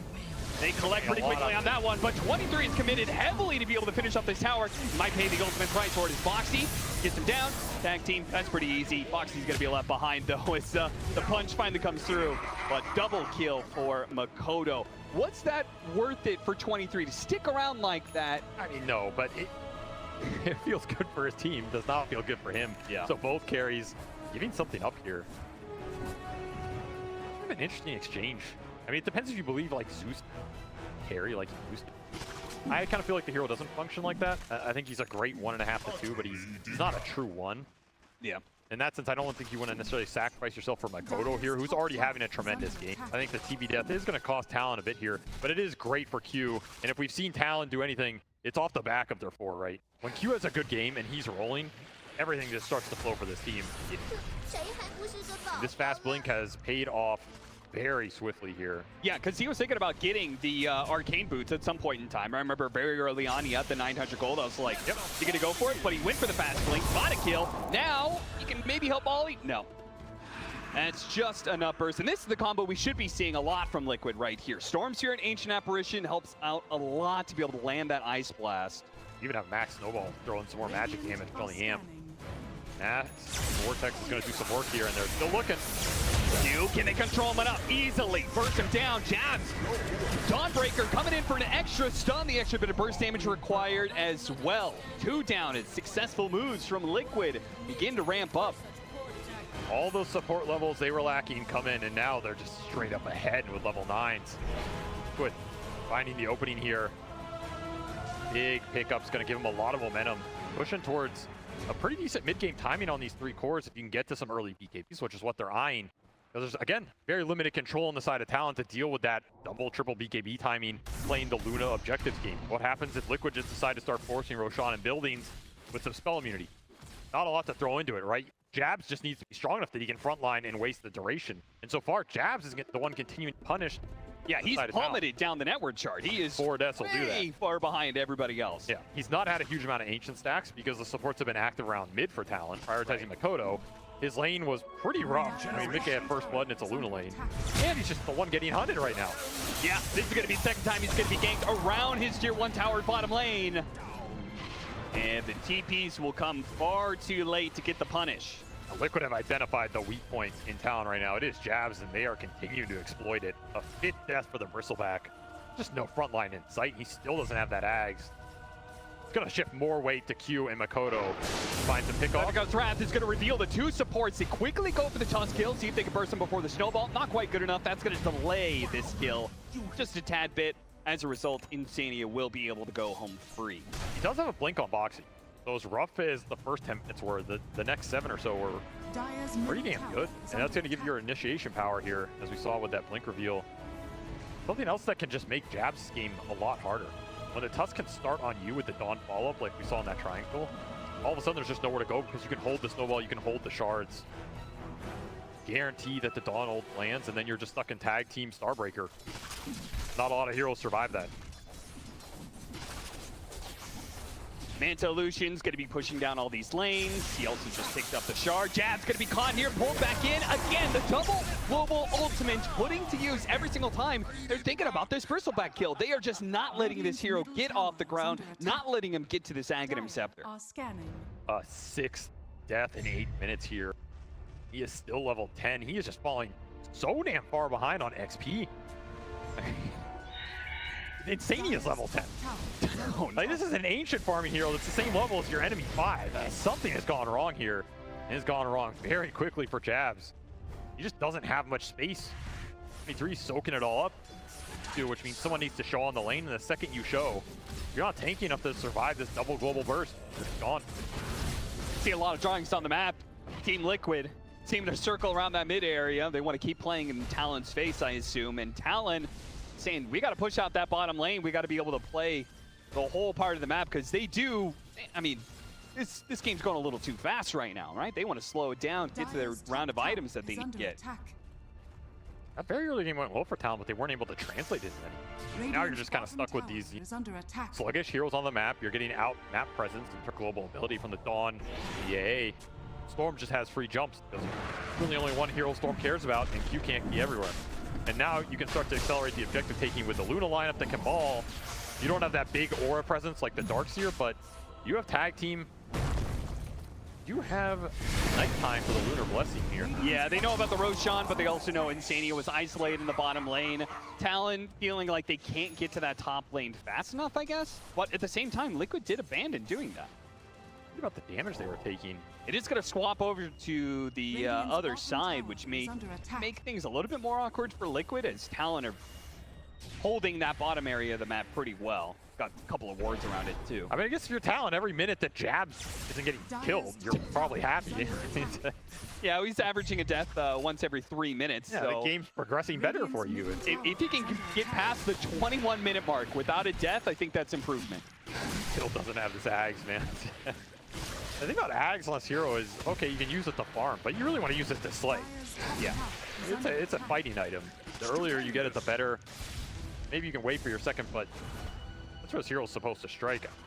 It's just going to be catch-up duty for Jabs. And maybe because he's being targeted so much, he also did the build to where he's maxing out on the Bristleback passive, where we've seen, obviously, the build lately has been only one level of the Bristleback, so you take more damage, therefore you put back more quills.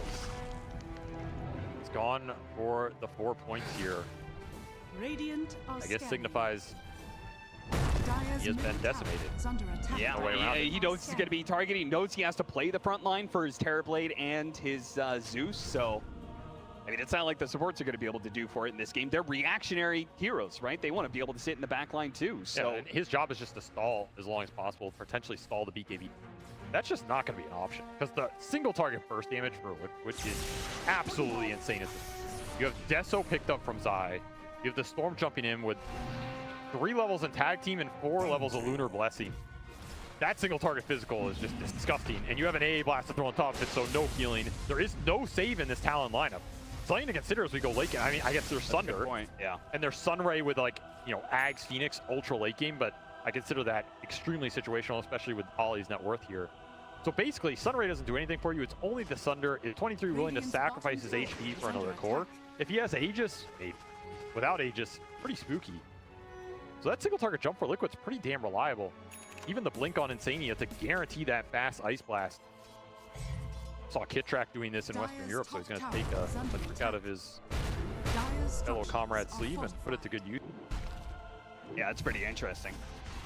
I liked it when Kittrack did it. I mean, it makes sense. This ability is hard to land, so anything that makes it easier. I mean, it's the one thing you have to get.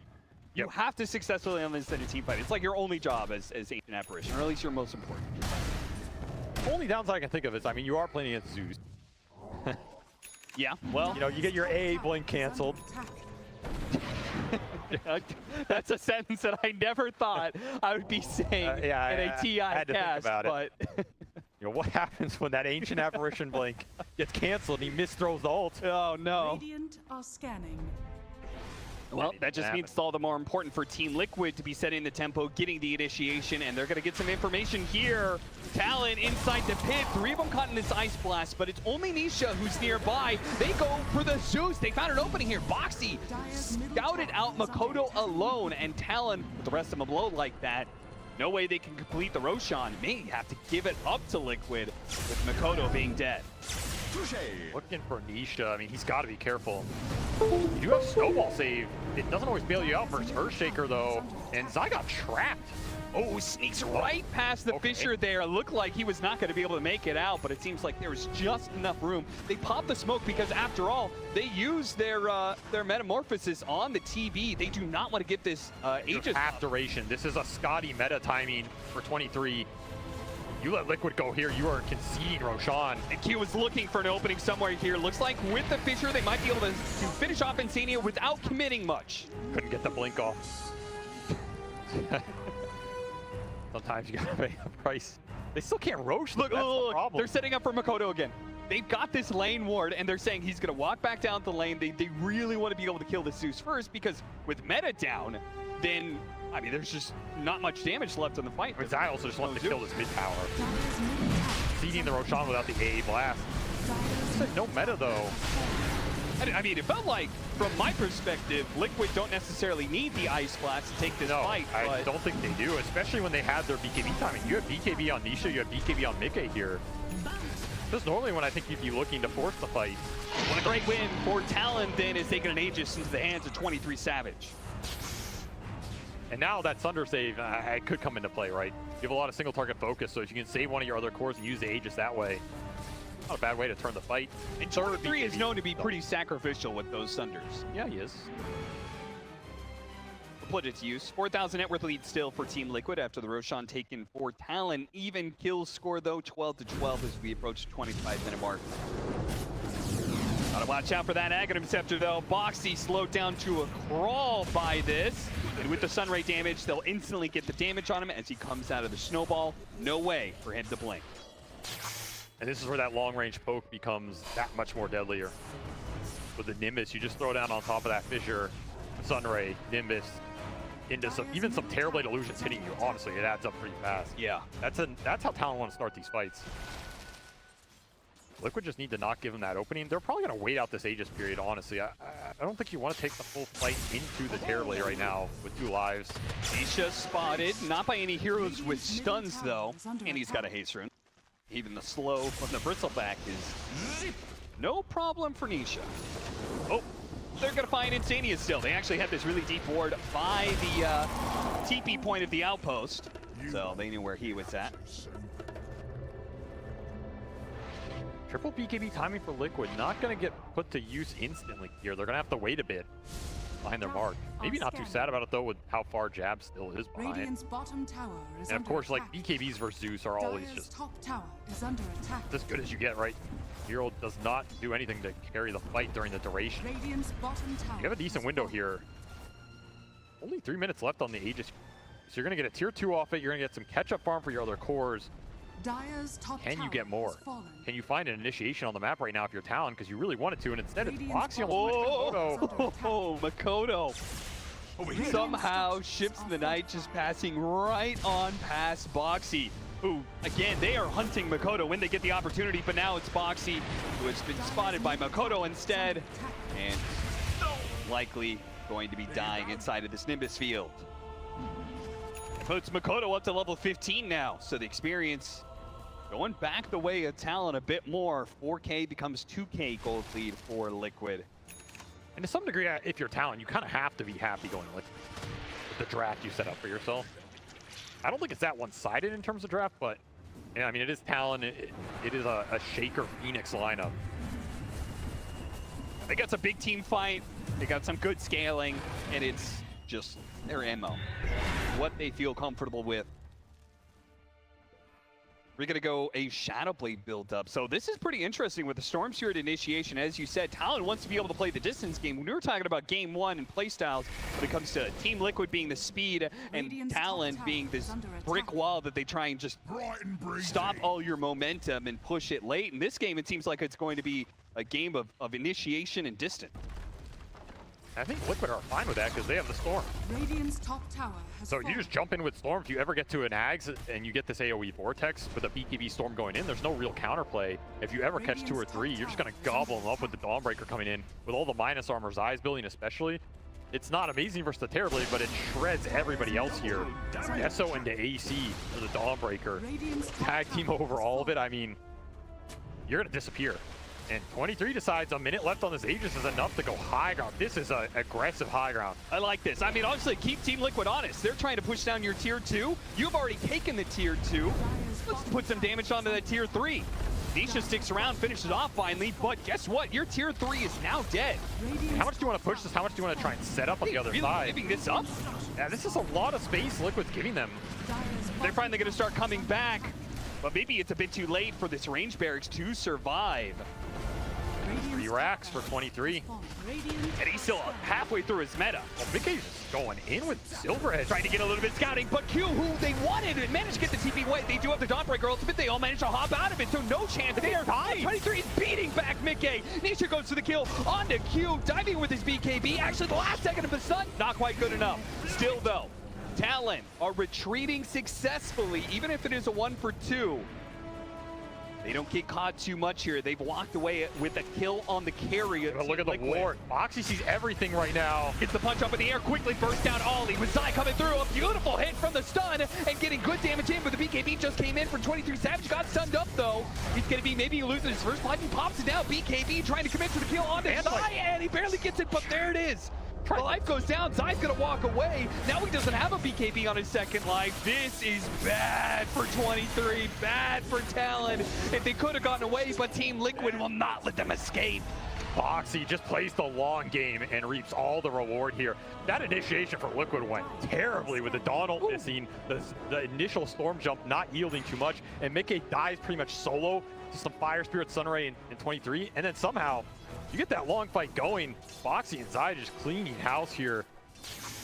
Also, just that TPB BKB from 23. It didn't pan out in terms of timings in this fight, right? Like your meta's wearing out, then you have to play the second half of this fight, and the second you get clumped like this, anytime you clump versus Liquid, it's gonna be a world of pain.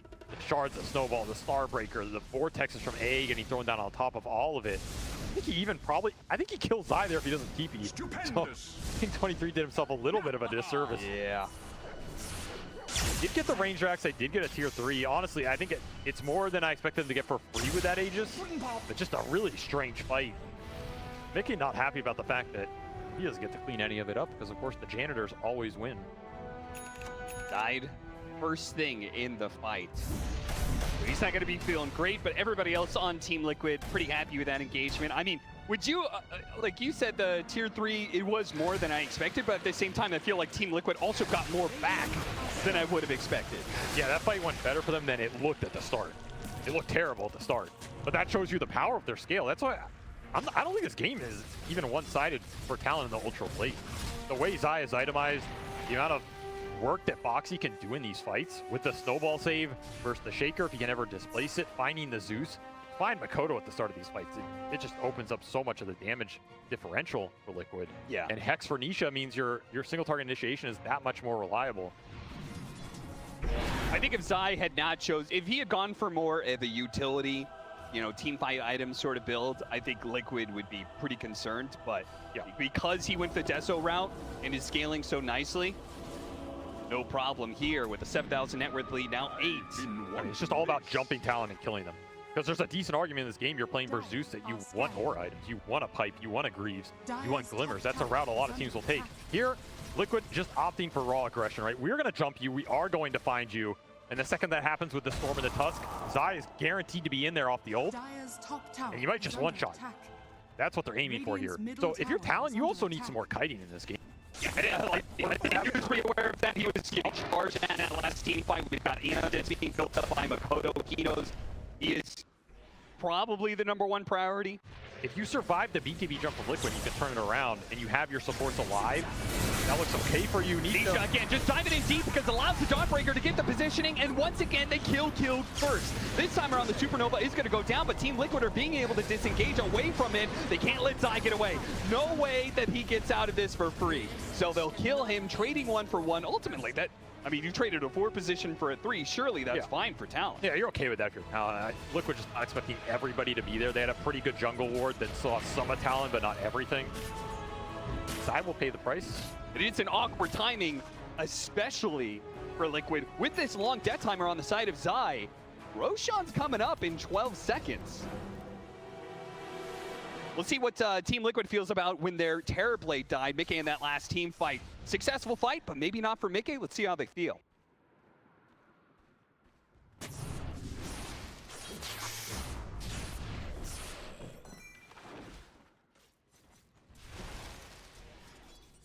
Radiant are scanning.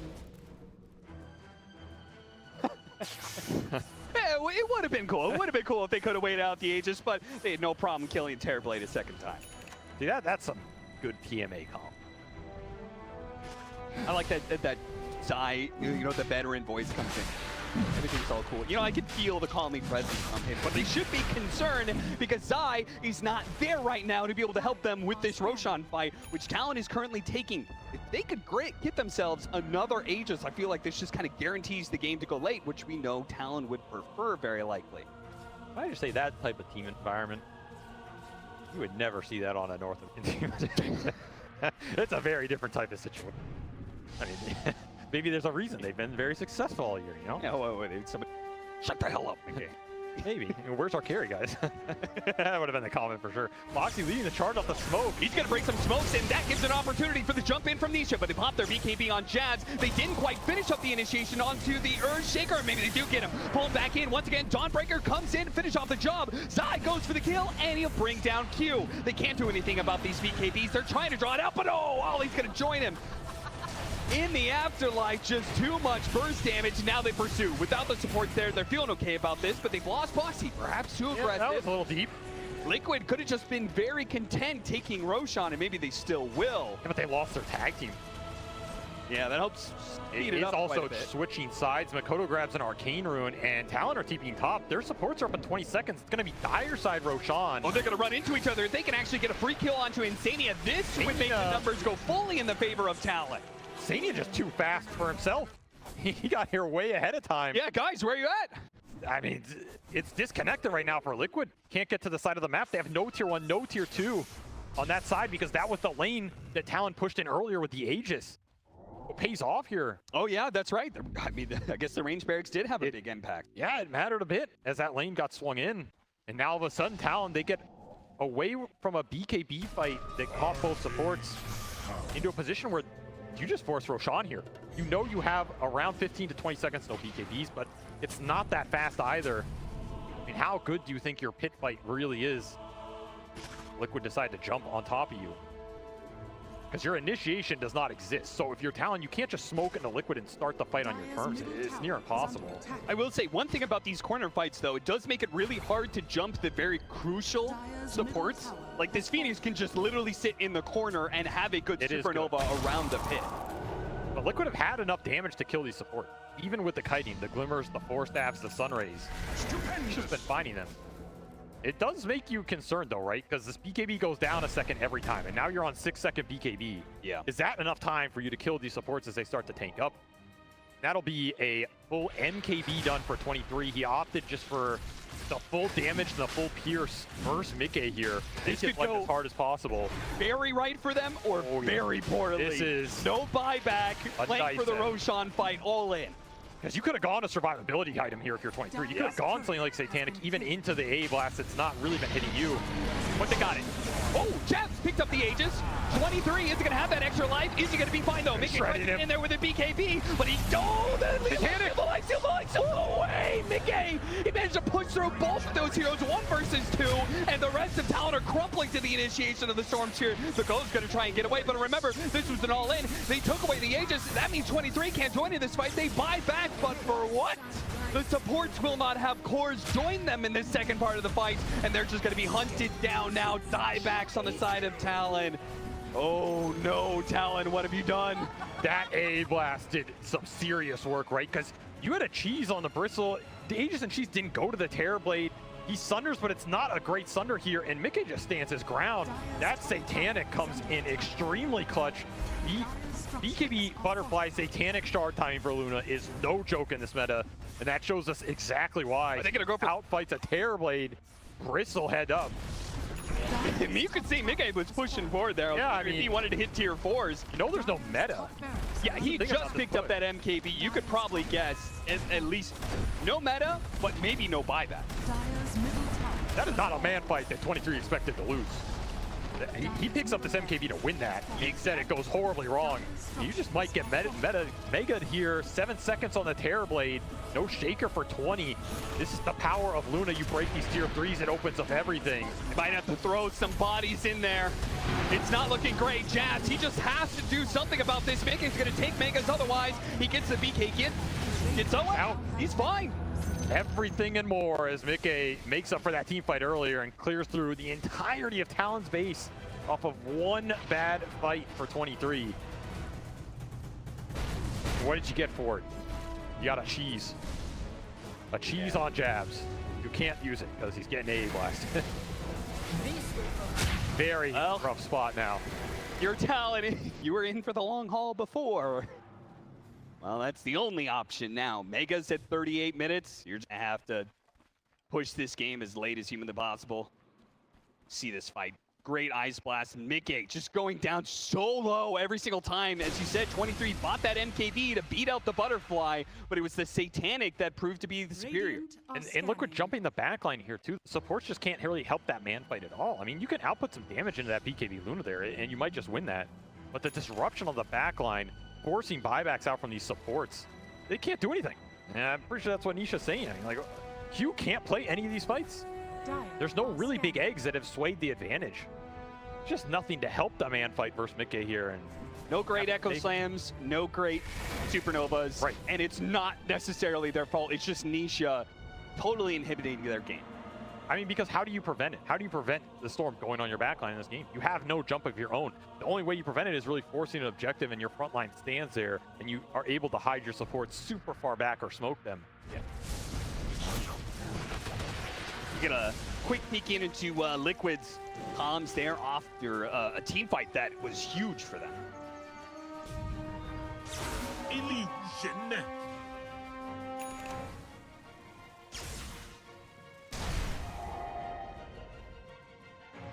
Oh, you can tell from that atmosphere, they definitely feel like this game is done, and they might be right. Mega Creeps puts them in a massive advantage, but they still have to be able to close it out. You know your team's feeling good when the comms are just like, yo, did you see me in that fight, guys? Yo, did you see me in that fight, guys? Everybody wants my damage? glory. It's not about what went wrong or what we have to do. It's just, look at how great that was.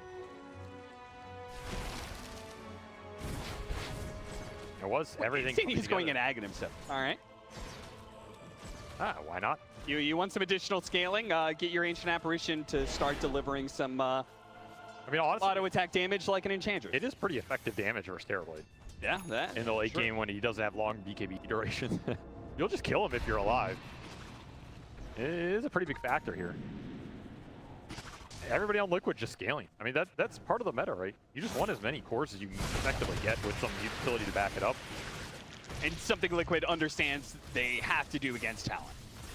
Maybe it just makes the game more comfortable too, right? Yeah. They've been in a lot of these games versus Talon where it goes ultra late and something weird happens and then Talon can turn it. You just build up this extra insurance. It seals the deal.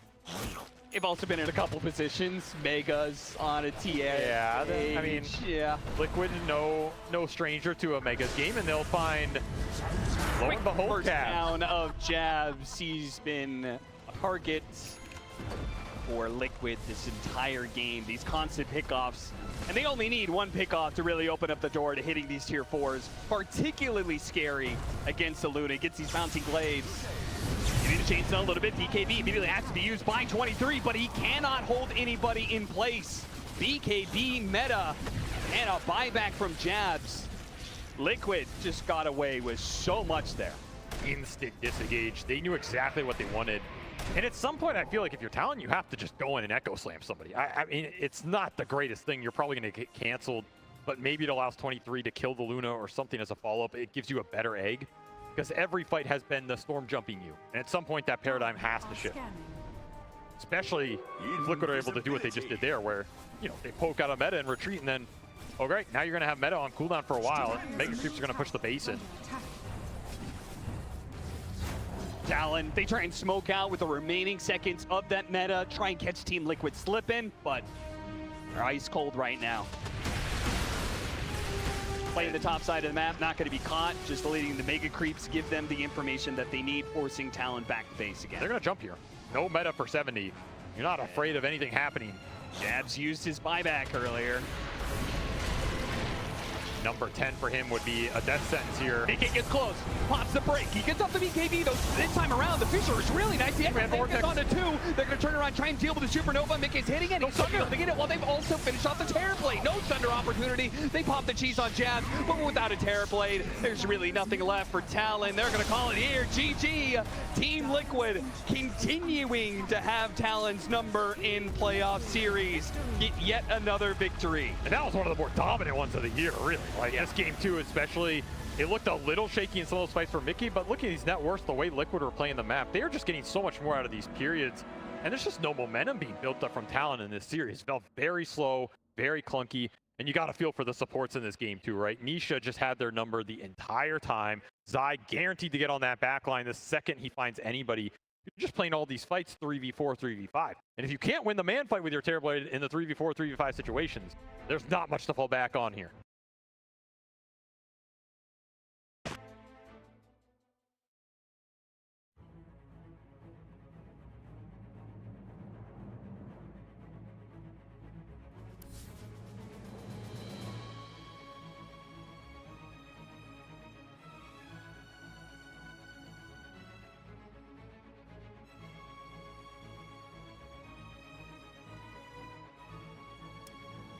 Azure Ray's turn to ban.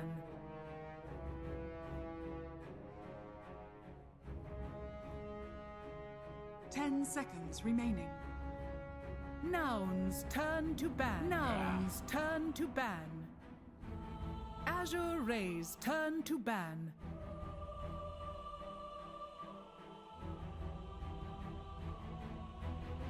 Ten seconds remaining. 5 seconds remaining.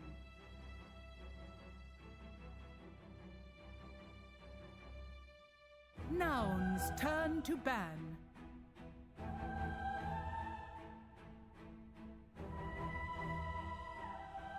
Ten seconds remaining. 5 seconds remaining. Nouns turn to ban.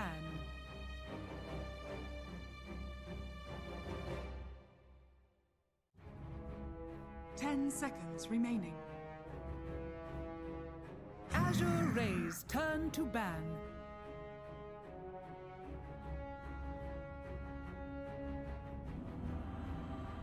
seconds remaining. 5 seconds remaining.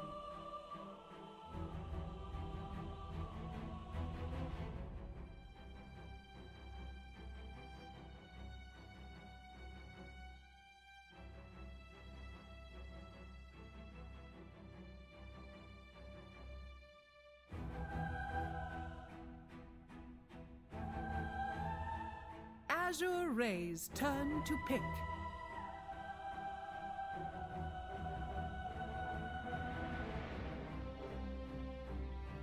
Nouns turn to pick. Trient Protector.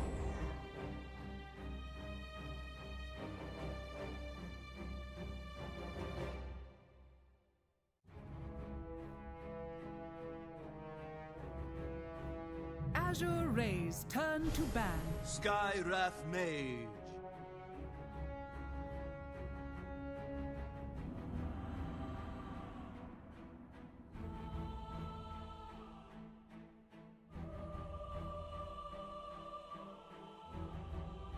Ten seconds remaining. Azure Ray's turn to ban.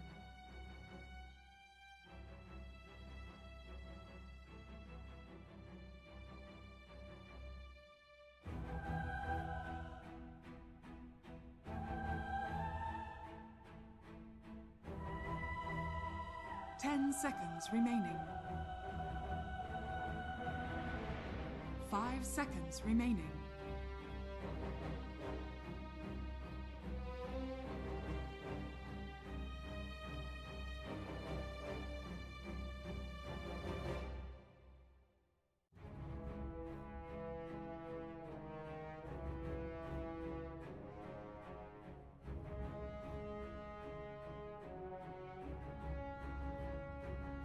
Nouns turn to ban.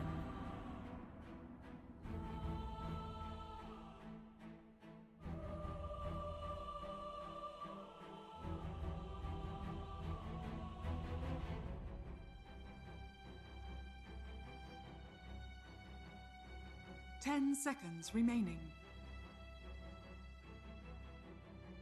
5 seconds remaining. Nouns turn to pick.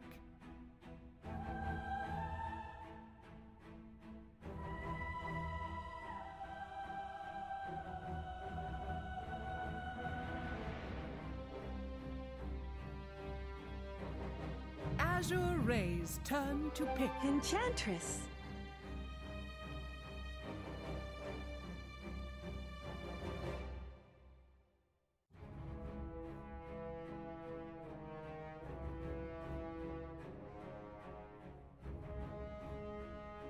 Ten seconds remaining. 5 seconds remaining.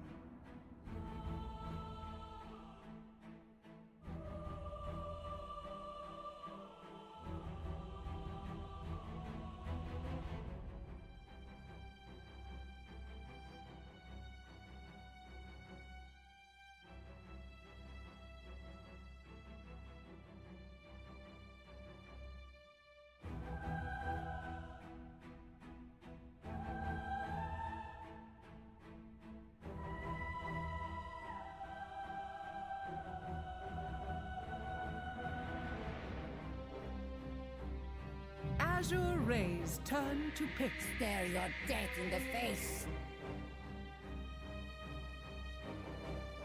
Nouns turn to pick. Mortief.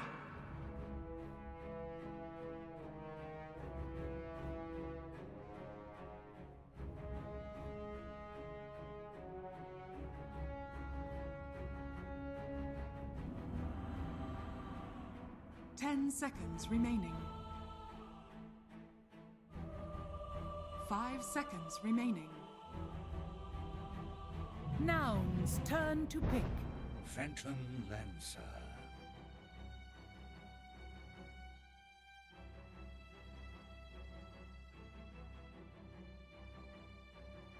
Azure Ray's turn to pick. Tidehunter.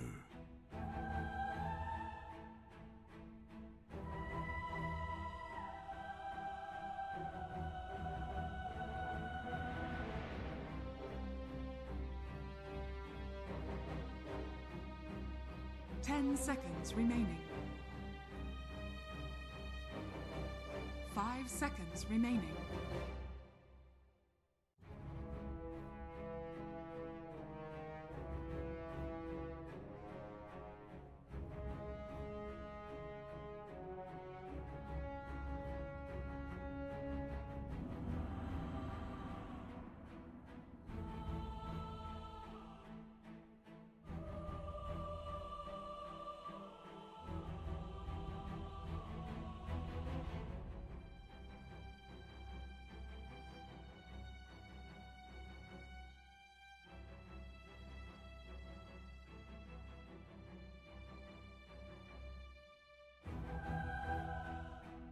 Azure Ray's turn to ban. Spectre.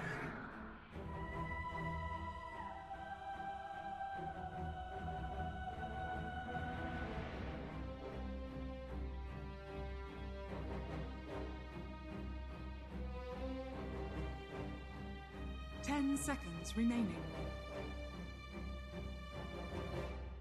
5 seconds remaining.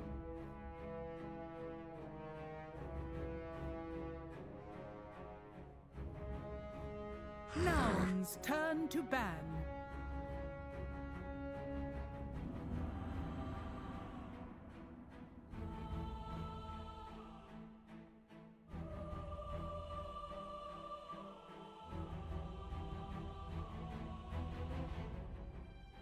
Ten seconds remaining. 5 seconds remaining.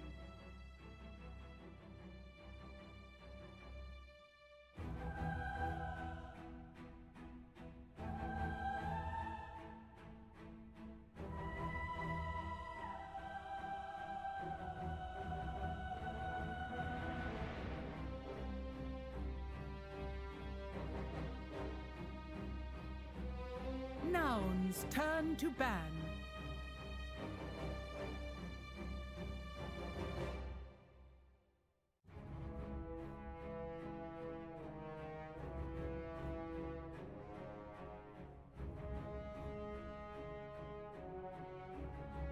Azure Ray's turn to ban.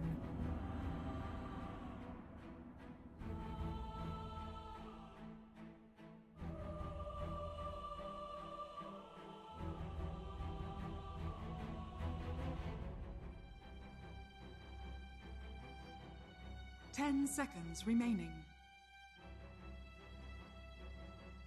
5 seconds remaining.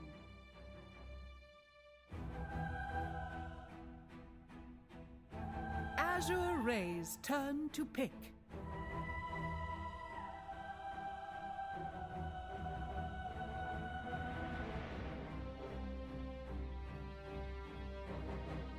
Nouns turn to pick. The sack.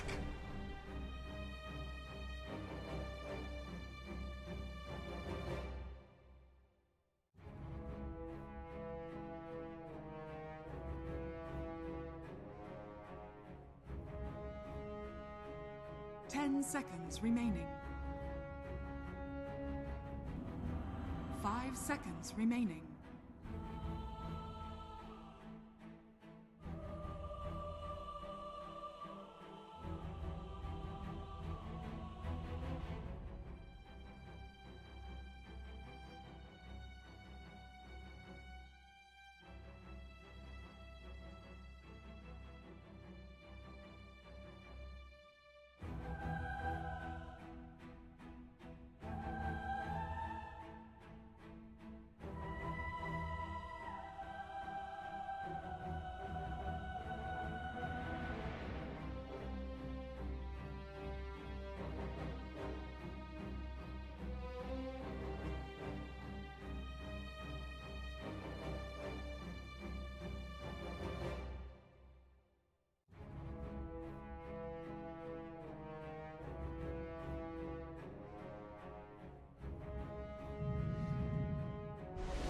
Monkey King. You may now select your heroes.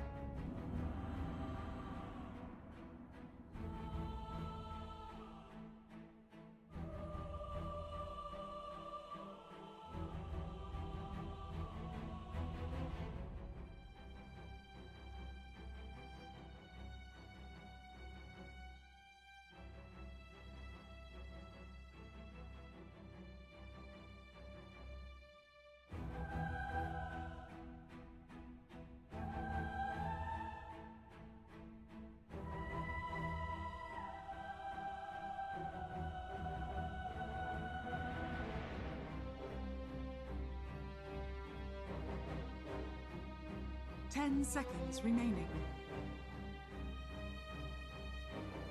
5 seconds remaining.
Prepare for battle.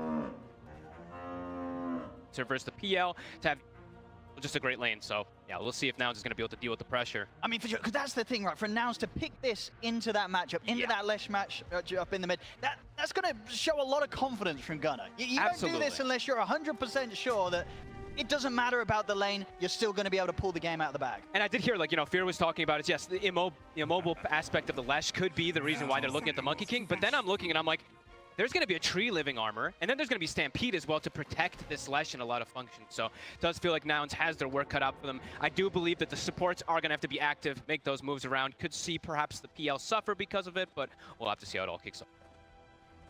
Should be fun. For sure. Ready. And are people going to be able to defeat the Spectre, as we're seeing that this hero just kind of is just rolling through the games? The battle begins. Towards Chalice, but anything more here to throw out right now, Nouns? We'll see how things settle down with the lane situation. I mean, we're talking about the mid, looking at the side lanes. Any particular area of the map that you feel either side could start to struggle early on? It depends on what happens with these support rotations, because they are absolutely going to start making moves early on, I'd imagine, from the side of Nouns with either the Ench or the Skywrath. So, I mean, Tide should be fine, I would say. As they were mentioning, versus the Spectre, we've seen this matchup a lot.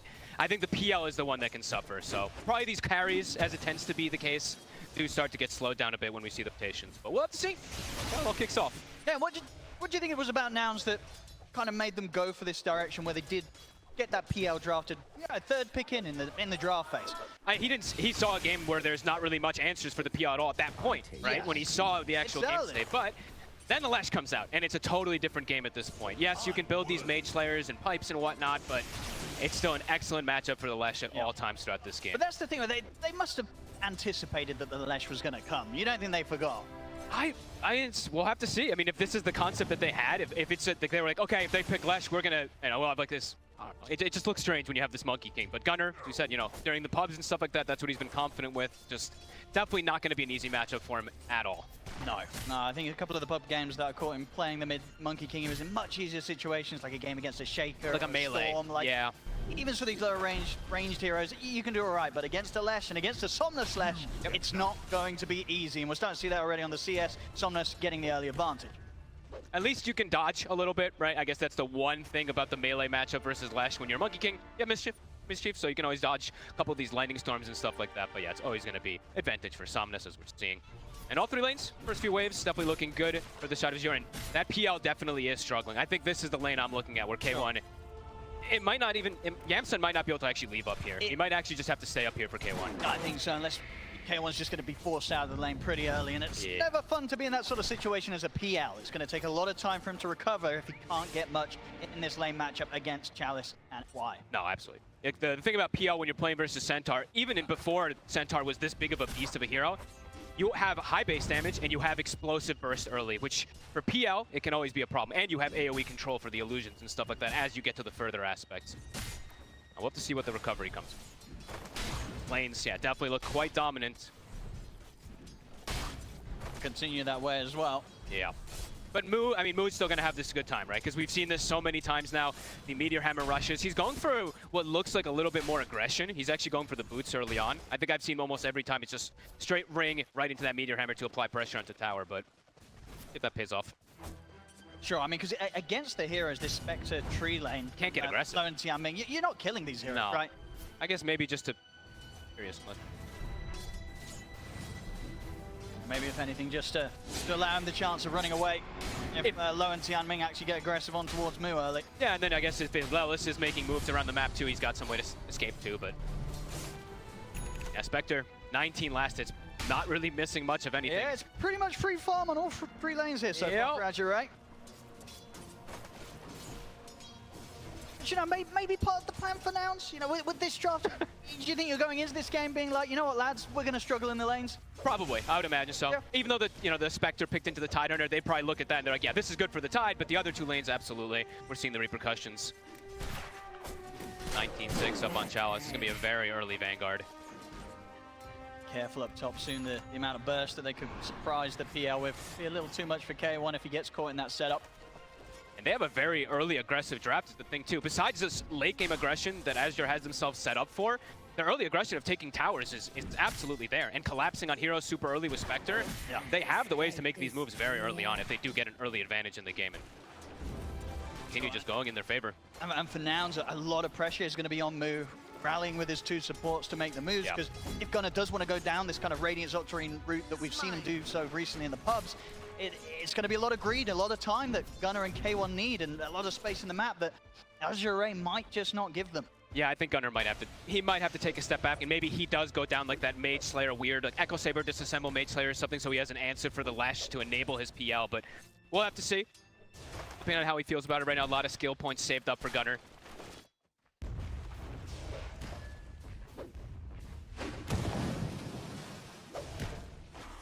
To see much movement. Support's probably around that early power rune. So Sim will get some extra focus around the mid. Chalice is going to have Vanguard done, though, so they're going to be able to just leave this Centaur top, and I imagine they're going to match the rotation. At least with the Muerto already has early boots, they're probably going to look to make the match rotation, and they're probably going to expect it to come toward that mid lane as well, too, so. Calm and quiet, 5 minutes, no kills. Huge wave as well coming in for Chalice up top. Yeah, that is. Radiant's courier has been no longer under any sort of threat on this top lane Chalice. Feels like things are going to explode pretty quickly as soon as those level 6 come out. As soon as that Spectre's got this jump ready, I'd definitely like to see a move happen. Somnus is getting closer and closer to 6 too. Gonna try for the setup here, Lelis. Gunners hit 6 first. Omnus, caught by the ancient seal here. Backup coming in from Yamsen on the side. They're doing with the boundless strike, taking him down. Nicely done. Nouns, they're bringing the two supports and get that very late on. 5 minutes in, first blood for Gunnar. Perfectly done. And it's running the catapult wave with the Centaur, so they're actually going to get pretty significant amount of damage here. They didn't read the move. I mean, where was the response? I feel like Azure Ray, they just didn't give any sort of help to Somnus there. They left him on an island completely on his own. A really good hit. Look at this tower. I mean, it's more than a lot of damage. Yep. Somnus is going to come back in, but Gunnar, 31-6 match. Yeah, overall, looking good for him. Very impressive hit. PL is suffering, but the other two lanes looking pretty good. Mu is free farming. A really cool move. Can't imagine they'll get away with that sort of play around the mid again. No. And next time, TPs are going to be coming in for Somnus, I'm sure. But if they can finish this tower off in the next move, you kind of remove the factor of the tree that kind of scares things a lot of times with the living armor heal. So the fact that they got it this low off just 1 kill, pretty massive.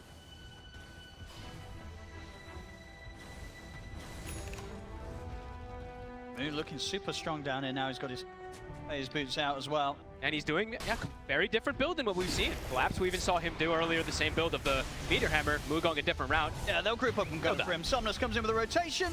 Now let's go for Mu. Radiant's middle tower is under And in the attack. meantime, they denied a rune. Yamsun actually with the Hellbear Smash was able to get that one away. So FY, not going to be able to pick that one up. Some low-level supports perhaps coming out from the side of Azure. And they do finish off the mid tower. So 7 minutes in. That's an early for a Mid-monkey versus Lesh. Against a Lesh. That's pretty huge. And he's going to be showing his build. So he looks like he's going to be going down the Manta route.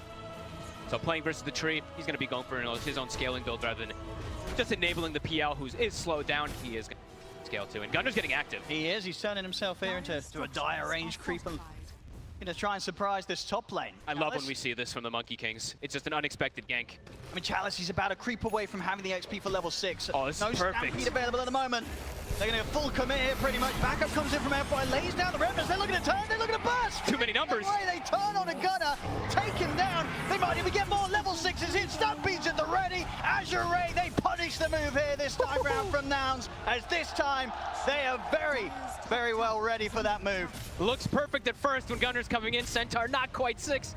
Quickly gets turned. 5 heroes turn up. Spectre does hit the 6 as the go's happening. 4 earned charges instantly acquired. A blessing. He's going to be able to have that sustain and that extra defensive output. Any other opportunities arise. Strike back 4-1 now.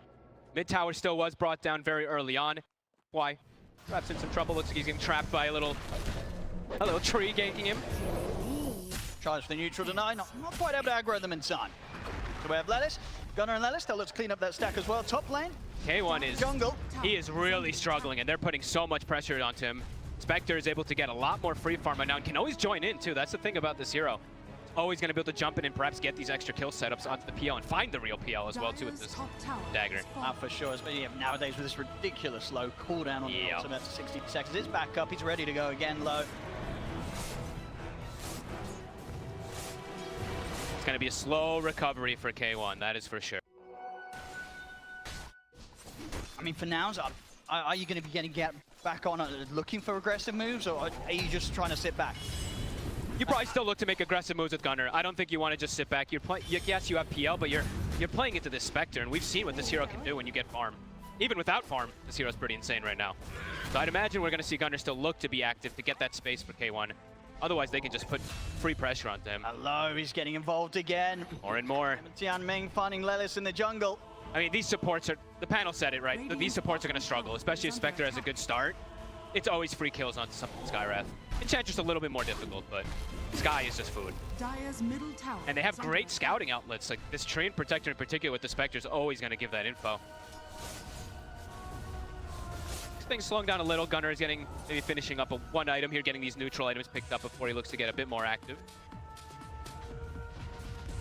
Still holding on to the tier 1 mid very nicely. Yep. Now, a lot of damage being able to be done yet by Azure Ray on the push. And then Mu is actually going to go down the Blade Mail route on the Tidehunter. So rather than going for pipe and damage mitigation and stuff like that versus the Lesh, I guess he's going for Lesh's uncontrollable damage. I'm just going to run into him and try to bring him down with stuff like that. We'll see if it works.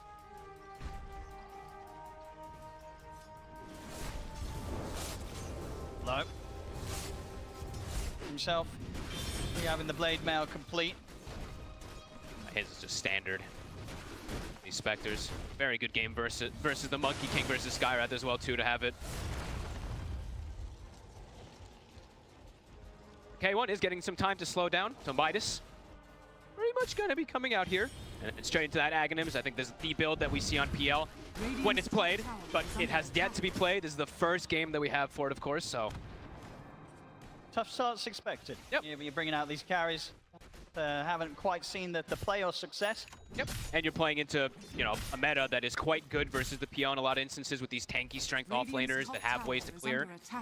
And you're playing versus Somnus, who plays every hero under the sun, so the potential of that Lesh, they had to have known it was coming. Sure, they're the ones who actually want to be the ones to pace a little bit here. Somnus feeling strong. Was under the observer though. It was. Nouns, they'll be aware of this one. I mean, looks like the line's being drawn over towards Mu. It's a hard kill anyway. Obviously, Nouns, they're aware that this is coming in. And if Azure Ray do try and force something around this bottom tower, high chance that Nouns could look to turn. That doesn't feel like a very high value. kind of swept down bottom, but they're back over towards the mid. Looking towards Gunner. That's the maybe big kill. with sort of the jumping and potential of low, they try something, but now they're playing careful with their positioning, and Lelis and Yamsen, they're there ready to help out if Gunner is to get jumped around this part of the map. Now that they know the smoke's one off for Azure Ray, now they'll look to hit back themselves. They have to get the connection perfectly with the Ravage and Skywrath Mystic. That's their only real early setup unless the Monkey King is there to have it. I mean, if they get the opening onto low, this should be a pretty clean kill. Monkey King is also there, so he is sneaking around as that range creep right now, so if they can find the angle onto him. The Blink is about to be finished up onto Chalice as well, too. This is a pretty prime time for Nouns to strike if they can 100-0 him. Lowe's going to show on the tower. DP's going to start to come in. They'll look to burst through the Spectre immediately with the setup of the Ravage into the Mystic Flare. That beat pop. Still alive. Down there. They didn't have enough damage. Lowe's perfectly fine. He's ready to turn. The dagger across. They brought down Gunner. They'll take down Mu as well underneath the tower. He lives. Lowe survives. Yamsen also to fall here. Sumner's catching him with the stun. Azure Ray. They put a complete stop to the attempt there from Nouns. They attempt to throw everything down onto Lowe. They didn't do the maths, folks. It wasn't enough damage. Honestly, the Seeds of Serenity, not just the, he gets 150 HP and health. He got it off actually on the floor before they actually got all the combo off, so he gets extra health regen and everything going. And they were quick to react. I mean, that's got to hurt, right? That was a big commitment from Nouns, and it gets them nothing. Like, look, he's just standing under the heal. He has 22 HP per second, has a full wand, gets healed up, and then Stampede resets everything. They were very ready, and now they're going to likely get this tower. Gets denied. So at least there's that silver lining there for Nouns. But that's their Ravage play, and they get completely turned on. That's going to feel rough for Nouns. It sure is. Very much means that any sort of opportunity like that where they could maybe go for the Spectre, it's probably not happening again. Oh my god, FY. He has an Atos already. Wait, what the? That is super early. Okay, well, extra forms of catch versus this Monkey King and PL and everything. Or it's gonna be potent. This is gonna be strong. You know, Gunner, he's obviously still on the way towards the man, so he's not gonna have to dispel yet, so. This is gonna be very annoying. The fact that he gets it this early on, and where it's overall, when you're playing it as support, you're pretty squishy. Now you're not. 300 HP you get from it too. Problematic for them to bring down FY. Very farmy game it feels like it's going to turn into here for Nouns. Well, Azure, they can constantly look to make these punishing plays around the map. I mean, K1... With this Blink Centaur and everything, they can look to just keep making moves. K1's making the recovery. Okay. Their second highest, sort of in the top 3 at the moment on his PL. What's he going to be able to do, though? Even if he does get the farm, because he's playing into this Lash, this counter, he's playing into this Spectre, who's going to be able to get this Radiance build up also for PL, so... We'll have to see what he's going to be able to, even if he gets to that farm. It does feel like they are starting to build up quite a bit of answers for him, even after that early game slowing it down. They're going to find K1. They've got the set a bit with the Atos into the stun, the pushback of the fear. K1 will get the doppel off. Oh, the overgrowth is late. But he's still taken down by the double edge of Chalice. Not a chance here for K1.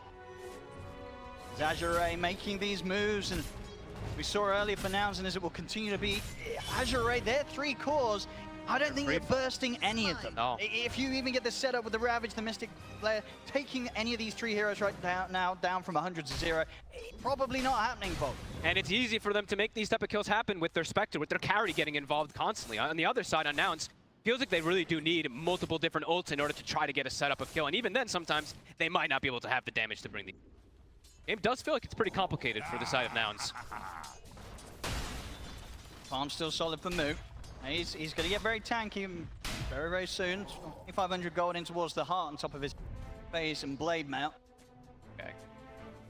They're getting tankier and something. I'm just worried, like, where's the damage going to start to come out from at some point to be able to bring these heroes down? Because as we saw there, the Spectre already tanked through everything once. There's going to be more layers of tankiness that comes in. Living armor, the Bloodstone's done on the Lesh already too, so... They're definitely going to need, I mean, even when they have Aghanims, they're going to need that next +1 item on K1 before he's probably feeling comfortable at all to look to join. Yeah, they're going to just have to try and stall it out. Yeah, that's what it feels and then like. whether that's going to benefit them against the lineup of Azure Ray, who knows? We'll find out. We'll have to see. It really does feel like Radiant Spectre, right? Radiant Spectre versus PL feels pretty damn good.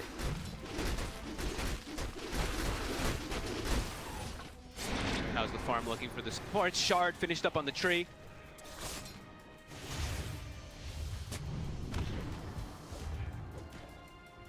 Being able to hold onto their mid area that Azure Ray have bothered to put too much effort into pressuring. It's hard for them. I mean, they're playing. It's them literally just playing the full farm game, though. It's hard for them actually to apply any pressure themselves, try to slow down Spectre's farm, which sometimes can be, the problem with Spectre sometimes is if you don't get off to getting these early type of kills, that's where the hero can get slowed down. Your farm rate can be a little bit slower compared to a lot of other heroes, but they can't actually bring any action to low, and all these moves he's just getting involved in. He's just getting bigger and bigger. The early pressure attempts from Nouns just weren't successful, and at this point now they've just any attempt to make these aggressive plays whatsoever. So Azure Ray, they're getting to do whatever they want. And they see Gunnar, the rotation. They have the ward bottom. It actually spots him making the move down. FY's already prepping. He's straight out of there. Yeah, I mean, they know they can't fight into them.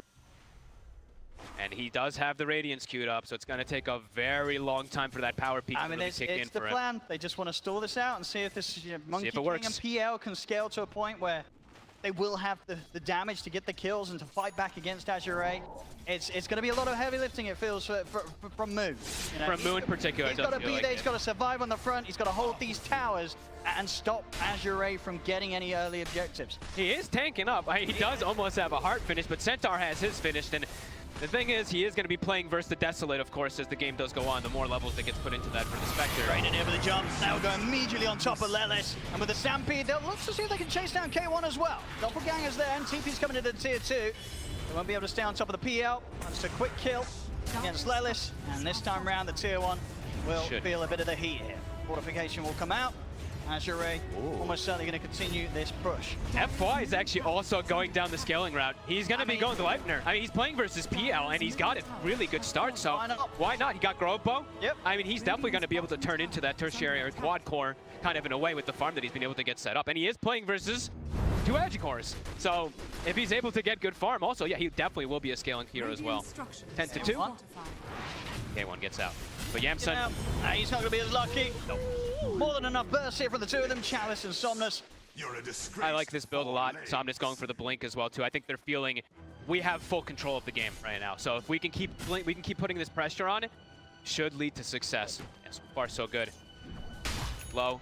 That's the Radiance done. It's done. It's so early. 19 minutes with Treads, Blade Mail, Urn being this involved in the game too. He's 9 out of the 11 kills. This is pretty terrifying. This is not going to be an easy game for Nouns to play out. Difficulties up. I mean, and Moo, he's tanky, but that tankiness will disappear pretty quick. There's a lot of damage that's going to be coming out from the side of this, this Spectre, this Lash as well too, so. A slow one we have. Azure Ray, I don't think they mind that either. That might be what Nouns are trying to do, slow the game down themselves. It's not something that Azure Ray are concerned about whatsoever. No. Happy to continue farming, get his Manta done on top of the Radiance.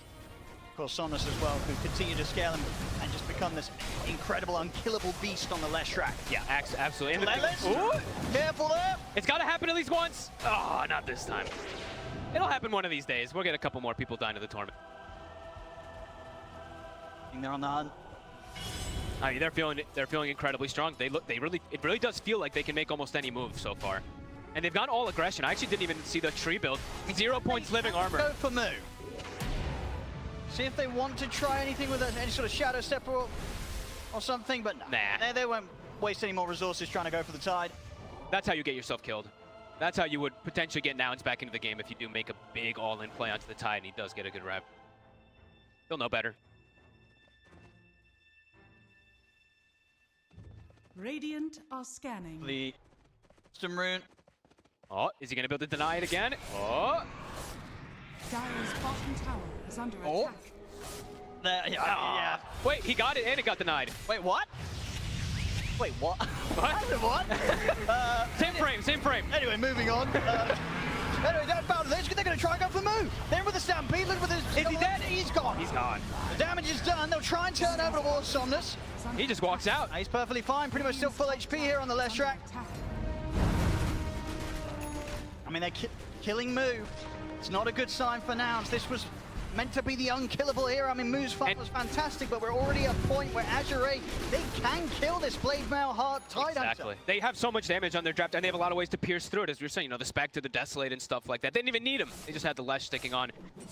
And that was Ravage use, too, so more downtime for Nouns where they just can't fight. Azure just continue to control absolutely everything. getting bigger and bigger, scaling harder and harder. And the thing is, too, is sometimes in these games, when the game does slow down a lot, I'll wait for a second, is Low, quick, easy kill. Easy one. Doesn't get the last touch on it, though. Tianming the one to take that. Sometimes Low getting involved. Sometimes you can see some of these supports scaling quite a bit, like even for nouns, like the Enchantress, we've seen it scale a lot in these games, but this is not a game where an Enchantress actually is able to do the work of what we've seen Miposka and the likes do. You're versus a Spectre, you're versus a Leshrac who's gonna eat you alive.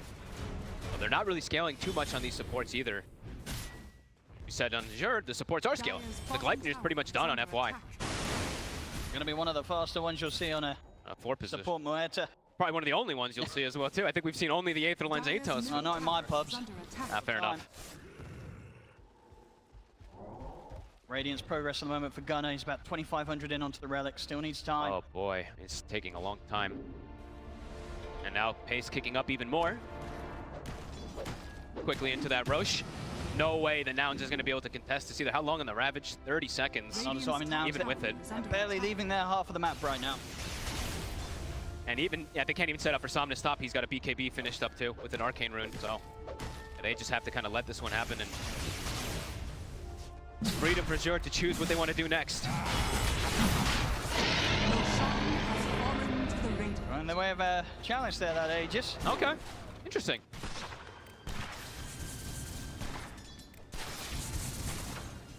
You know, up top, that tree around here. He's just got, but he can just get any solo pick off. If he sees the Skywrath, the setup can be there. Lelis, run, my friend. No dust, though, actually, on the tree right now. So Lelis actually does have a Glimmer Cape, so he would have been okay. But either way, you can see what he's trying to do with this tree, as he's been doing the last 10 minutes since he's got the Shard. He's just scouting for solo pickoffs with the Spectral. K1, he's getting farmed. big. It's just, but how much can a PL do this game? Yeah, how much he's going to be able to do versus the Lash. We see the next big item coming, the Mage Slayer. That was the answer, especially from Tundra when Wraith Pact and stuff existed, to have the answer versus the Lash when you have Illusion heroes, but times have definitely changed. Not effect anymore. None here, but there's underneath the tower. Chalice, he's ready to set up. The boundless strike, the dead shot, and the double edge. Cleans Yamson up. Azure Ray, they can get the push onto the tier 2 tower now, and maybe even more around this Aegis on Chalice. Chalice having a flawless game so far. Top of the net worth, 407, has his Shard now with his heart. He is a menace. That's pretty crazy. I mean, out-farming his own Spectre with his good rate timing on a Radiance. They're all, like, all three cores. Chalice is getting. They're all so farmed and so tanky. The damage for Nouns, it's just, it's slow. It's not like this big burst damage. Even though they have Skywrath, their burst damage is not really there. It's long, gradual fights, which at this deficit, with what they're up against, feels harder and harder as the game progresses. And it feels as well that even sort of the high ground defense situations, it's not like Azure Ray are lacking heroes that would be happy to just dive past the barracks, dive past tier 3s, and look to go aggressive. Yeah. Uh-oh. Ooh. It's bound to happen when you're split pushing like this. Yeah, I mean, with the information, low, ready to jump across, Somnus able to make sure that move, not a chance of escape. Another kill here for Low. Top of the net worth again for him. It really does feel like it's been 20 minutes of just mostly dominance. Besides that mid play that happened, right, so long ago, the little mid play that they did to take out the tower, it's been everything for them. They're coasting. At least they had that nice first. At least they got the first something blood. for now so far out of this game, but everything else go Azure Ray. Ray's way. They may have even also gotten one of the earliest mid-tier 1 towers. Oh, they did, yeah. I feel like. It was 7 minutes in. Exactly. But that's... It was a long time ago. A long time. 20 minutes ago, and those last 20 minutes have been pretty painful for Nouns. Another target spotted. They're on to Gunnar. Not a chance. Deleted in seconds. Another kill for Low. More money for the Spectre. 4-0-10. He hasn't even gotten another neutral item. He's still using Seeds of Serenity. Did him so well against that early gank down bottom. Quite fond of it now. Yeah, why not? Radiance continues to get slowed down more and more as the map dwindles. And FY continues to scale. Gleipnir done, going for more scaling as well too.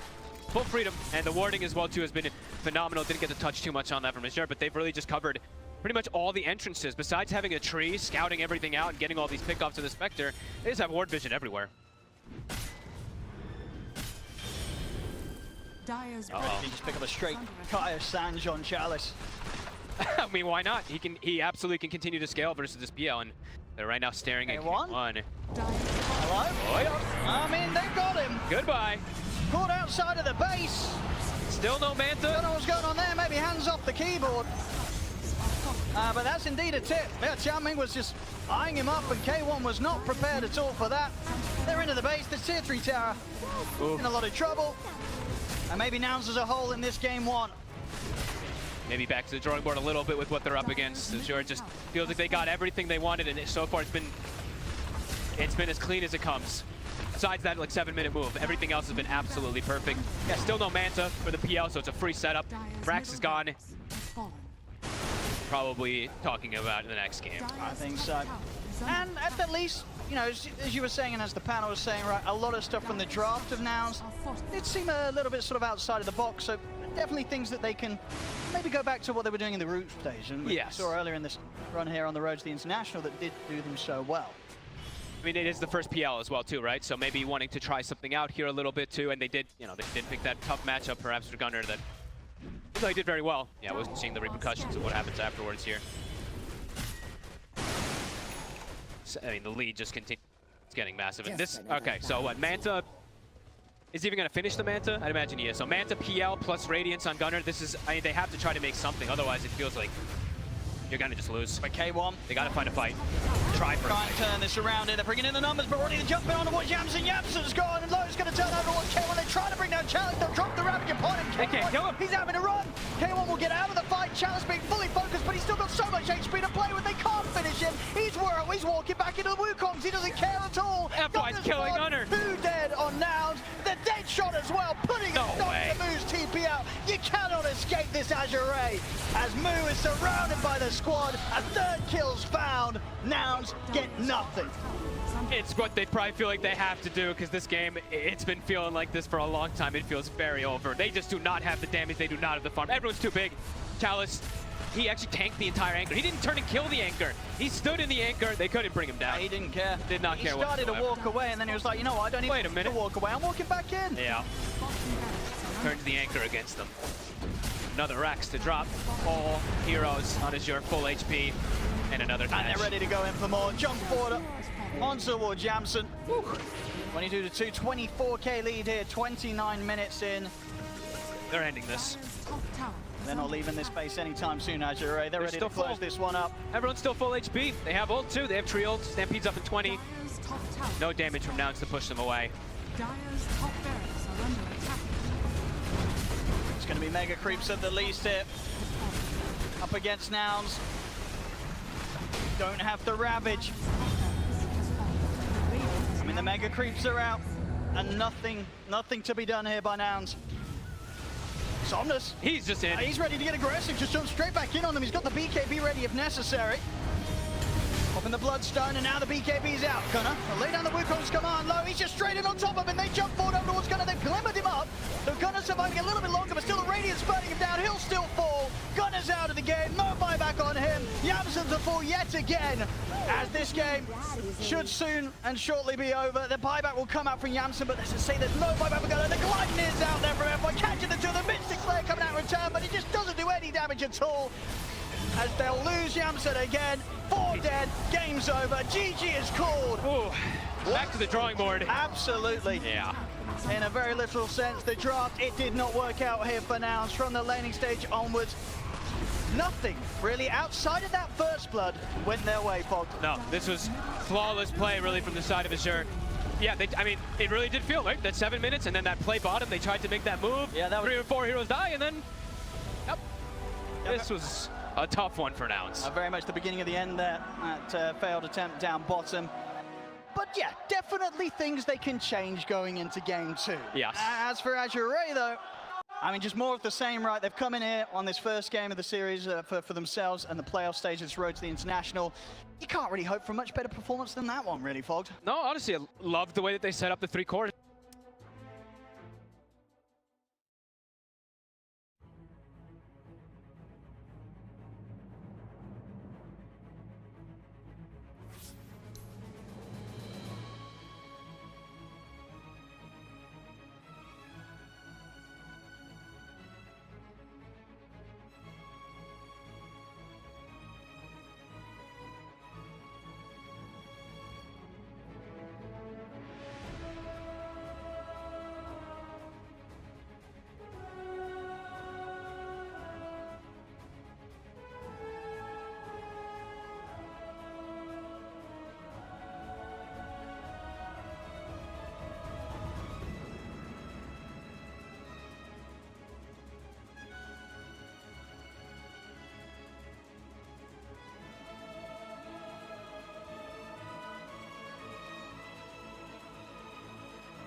Azure Ray's turn to ban.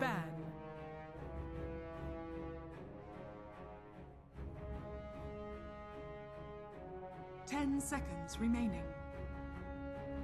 Azure Ray's turn to ban.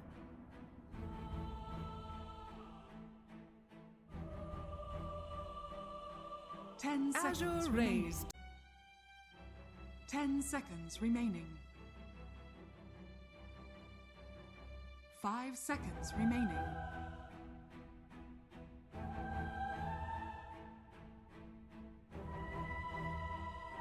Nouns turn to pick. Azure Ray's turn to pick. Breaker.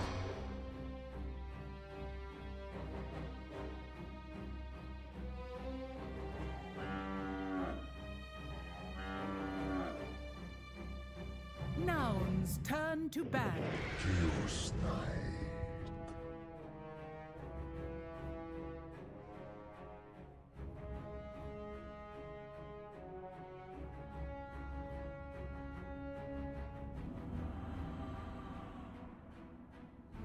Ten seconds remaining. 5 seconds remaining.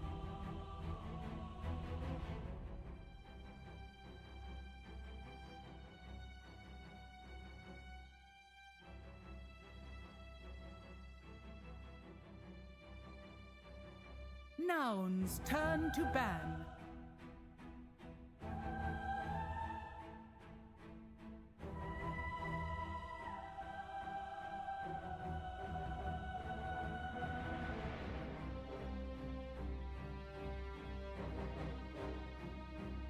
Ten seconds remaining. 5 seconds remaining.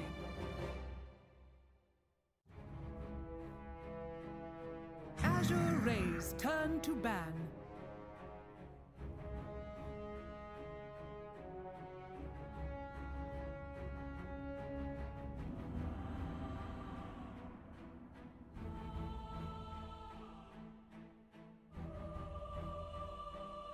Ten seconds remaining. 5 seconds remaining. Azure Ray's turn to pick. Nouns turn to pick. Grimstroke.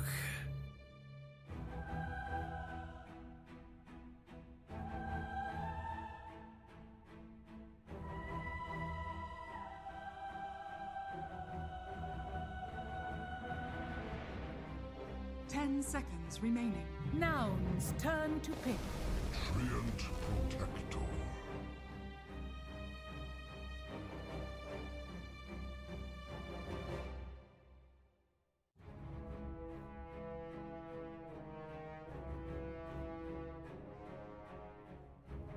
Ten seconds remaining.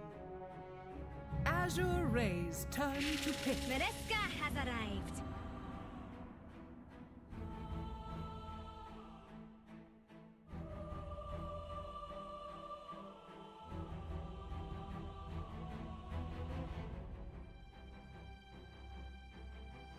Ten seconds remaining. 5 seconds remaining.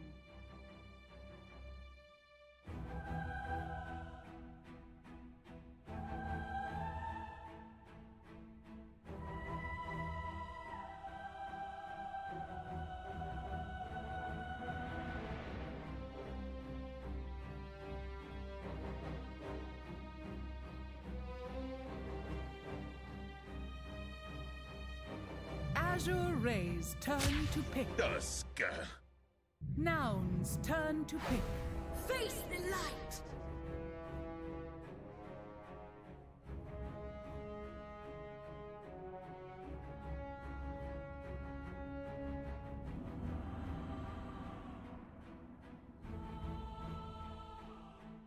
Ten seconds remaining. 5 seconds remaining.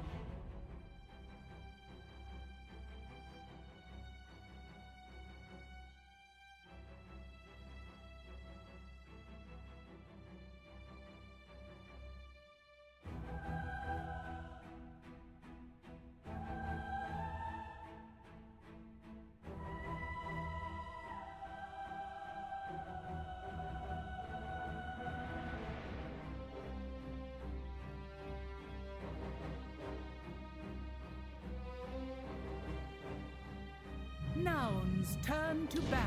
Faceless Void.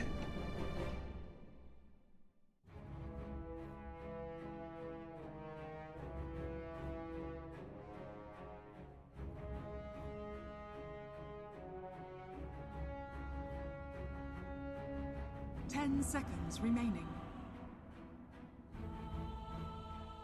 5 seconds remaining.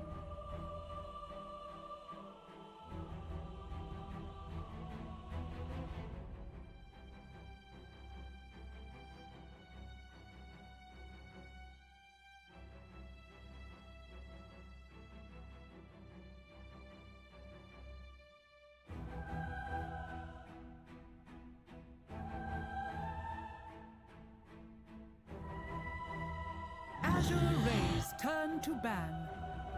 Azure Ray's turn to ban.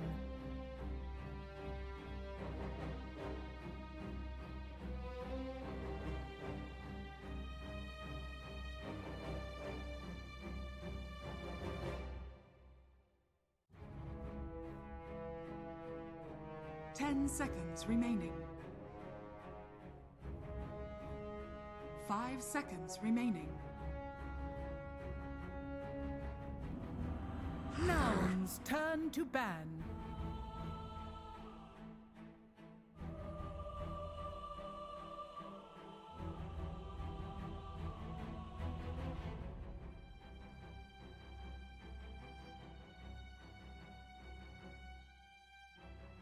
Ten seconds remaining. 5 seconds remaining.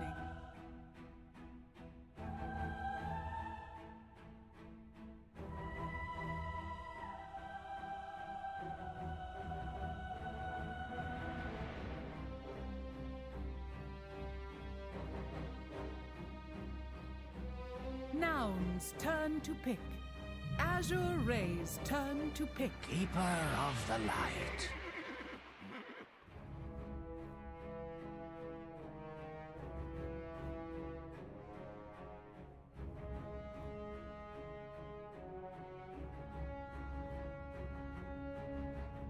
Ten seconds remaining.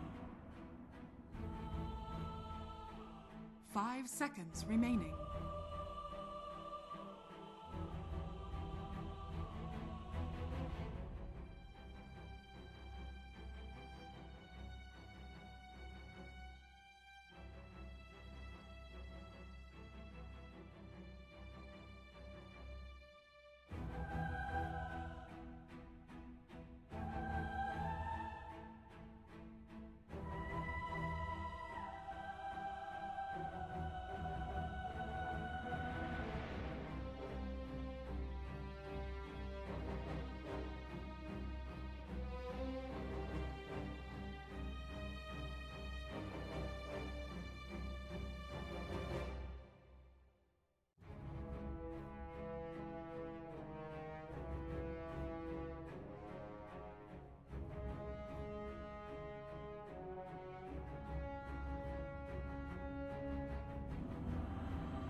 Choose your hero.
between Nouns and Azure. And as we have for the panel, one thing for sure, it definitely seems that this draft for Nouns is an improvement on what we had from them in Game 1. Definitely. But once again, Fogged, especially towards the end of the draft this time around, Somnus getting his hand on quite a nice-looking hero for this type of game. Yes, pretty much no disables. He has great ways to catch, as we've seen. We've seen Coddle now for a couple of years now, especially being played in the mid lane, and there's been quite a few answers. We saw the Kunkka ban coming out, especially from Nouns. That's one of the biggest ones to catch. Puck is another one. It's the Puck, the Kunkka, and the Storm in particular are the big ones that I've seen a lot of times people play versus. So let's see if Gunner's going to be able to protect himself, because they have so many ways to get on him in this game. The Dawn ult with the Puck, if they do get any spell on Gunner, he's just going to... Let's see what he's going to be able to do. It looks like a better draft overall from Nouns, sure, but it does feel like Azure, they have so many answers again. Yeah, and on a carry that K1 not only is going to be able to have a bit more impact with, but a hero that should be able to get a bit more out of the laning stage, right, compared to what he was able to do as the PL, right? Voids, as the panel was saying, shouldn't really be dying down here. Should be perfectly fine. Yeah, I think it's probably one of the more common ones I've seen versus like the Dawn in a way, right? Because you can always get the reset, you have the bash, so you can always trade with her effectively. But there's definitely a lot of kill threats because it is an FY Tusk, right? We have to say, the Tusk King himself is playing his hero, opting for a Blightstone early off. So they're looking to be incredibly aggressive, and let's see what we get going off on these first. Moot on the Spirit Breaker this time round. You like to see this a bit more than on the Tide. It feels like a hero that Moot can do a bit more aggressively with. You know, last game he got fantastic farm on the Tide, but not much more that he could do in a game that was going downhill in the fashion that one was than sort of just sit there and try and live as long as he can. This time around, he gets a good start, he gets good farm, he can start making the moves himself. Absolutely. I mean, this hero, it's pretty right? It's a Spirit Breaker. This hero, just as we've seen, it's good early, it's good mid, it's even better late. It gets to these ridiculous portions. So on paper, it should be able to have an overall better time. But catching the puck is still going to be an issue. So we'll have to see if that itemization does come out, like Effie said, you know, the eventual Hex or whatever the Coddle would like to be able to have that. So he's like going down. And let's see how I think top could be a little bit of a difficult one. That's the one thing for Moo. This is definitely not an easy lane for the Spirit Breaker. Absolutely. I mean, definite kill potential from Azure Ray's duo. Bottom. Woo! Thompson was able to keep himself alive there with the ticks of the Leech Seed. I mean, Moo as well too might just die top. Like, this is just incredibly aggressive. It is indeed your first blood this time. This game too coming out nice and early here for Azure Ray. 1 minute in low. He's the one to claim it. It really does feel like they have formula again to probably win all 3 lanes. Mid, perhaps Gunner can get a, maybe it'll be a trade farm of that one, so probably 2-1 lanes, but definitely feels like they have a recipe to be able to do that. And it's a lot of aggression that can come out if you do get an early advantage with this Azure. These heroes, all of them, as they said, everyone has a stun. Everyone can make moves. And I talked about making moves for Nouns as well on their side of things, right? Gunner on the Cole, very different dynamic to when he was doing the Monkey King last game in terms of what he wants to get out of it with this build up into a Radiance. He gets his bots and he's going to be ready to turn up wherever and whenever he's needed. Absolutely. He just has to, it's going to be positioning, and more than that, it's like somebody else has to give him the information first before Gunner shows up, because Gunner has to know, in particular, where this Tusk is, where the puck is, because if they get on him, there's going to be the follow-ups always in that early mid game. I think most of this game for me is going to be up to Gunner's first like 15s for the side of Nouns. How much he's going to be able to slow down the aggression that we've seen from Azure.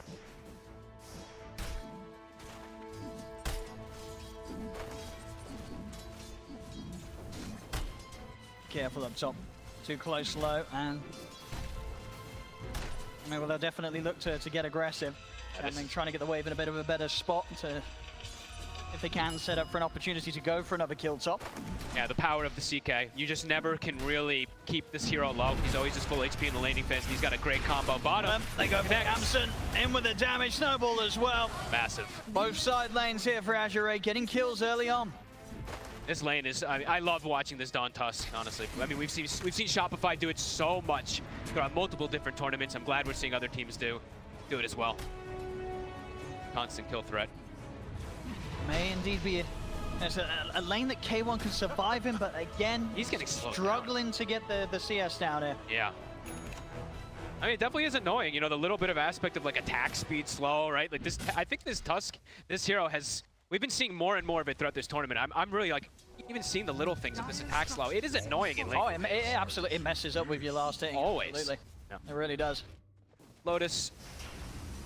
Claim that one. Top looks like they were able to get the one on Nouns.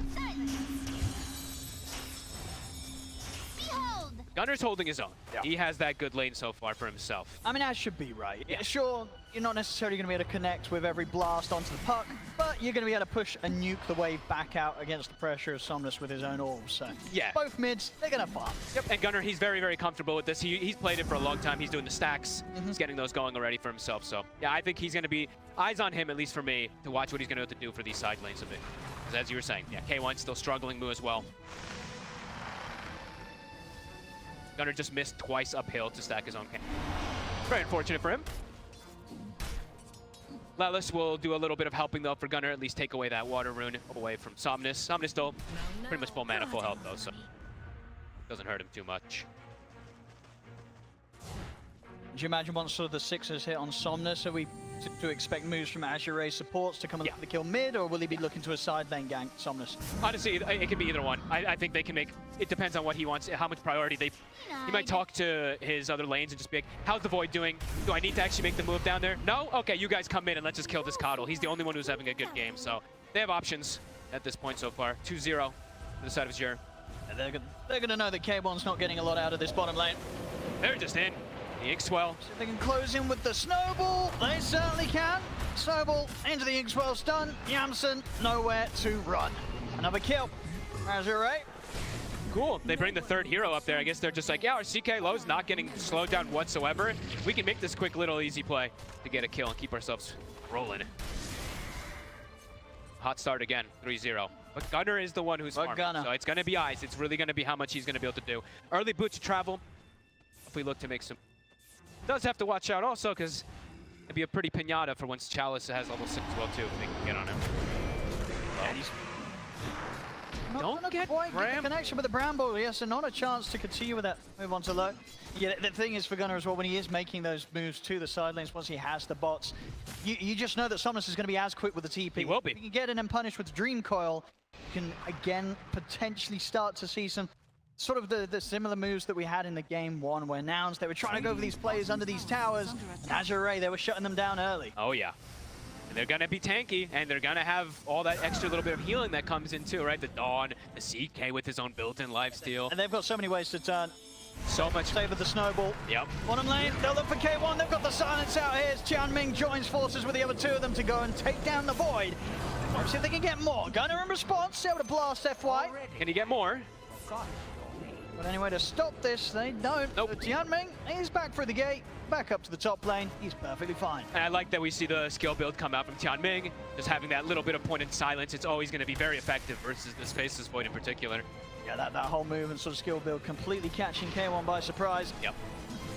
Good kill though for Gunner, and I believe that is his Butcher Travel finished up at the self up there. But it does feel like, I feel like this is the most active, keep it alight almost ever. He's got to make these moves constantly. His top also. Boom, he's already used the charge, and even if he had it, he's out of mana. The kill to be granted here towards Tianming and low in this safe lane. Radiant Wisdom runes. So perhaps now he's going to be able to get both of them here. I see Yamsun's making his move toward the opposing one while Lelis is going to get his. Again, might be able to get those early ones. I think they also got both, or they denied it at least one and took the other one last time in the first two, but it didn't end up changing too much the outcome, of course. At least 2 Wisdom runes, so supports will be high level. Lelis is 5 now.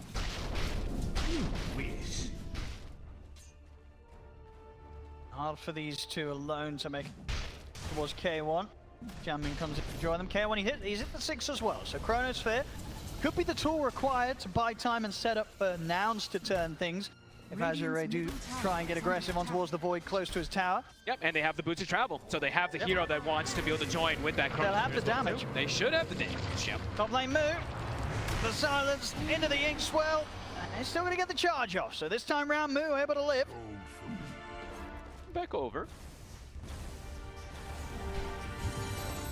Somnus playing around bottom. K1 has to be very careful showing himself down here. And he's playing careful enough, yeah. Somnus isn't going to spend any more time looking for the action there. Power Rune Gunner, he'll get blessed. He'll be able to get it up top. And now they're going to look to make their move. Lelis, still not quite 6, but still very high level on this Willow at the moment. Do they have the damage for low? He's got Phantasm at the random, and he's got a Healing Lotus. And they have level 6 now on Chalice, so this move could quickly get turned around. Somnus has a TP as well. He can turn up and turn things around if Nouns don't get a quick kill. Oh, okay. Radiant's middle tower The Phantasm gets taken down as soon as it was summoned there.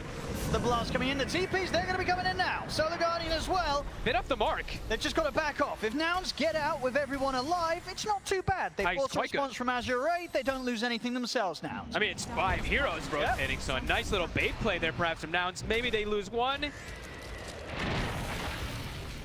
Block off here from FY. Do they have the stun in time? They certainly do. Inkswell's there, they'll let it off, they'll take Yamson down. So a kill's found, but certainly could have gone a lot worse. But there for Nouns, they just lose the support. Yep. And very much space literally created there for K1. He is very happy on the other side of the map. Yeah, maybe a little bit hungry there from Chalice. He used it very early, like nobody was even low. I think ideally most situations you'll see is like as the coil comes out, or if there's a chrono that comes out in particular, that's when that Dawn ult will come out. Chalice just, a little too trigger happy. They do get 1 kill, but I don't too upset about that one. And they're going to go greed. It's going to be a very greedy build that we do see coming around. That's why Gunnar, his early game has to be perfect. His Spirit Breaker is going to go Midas. His Void is going to go Midas. Yeah. Gunnar needs to have a perfect mid game. Yeah, one of those patches where 2 cores have got a Midas, one's rushed to Boots of Travel. Yeah. Greed is good. Is it going to be good enough for Nouns, though? We'll see. We'll see, because Azure, they're not going greed. Not by any means. They're looking for full aggression. We're going to set up for Chalice. Do they need to or want to drop the chrono for this one? TPs are going to be coming in.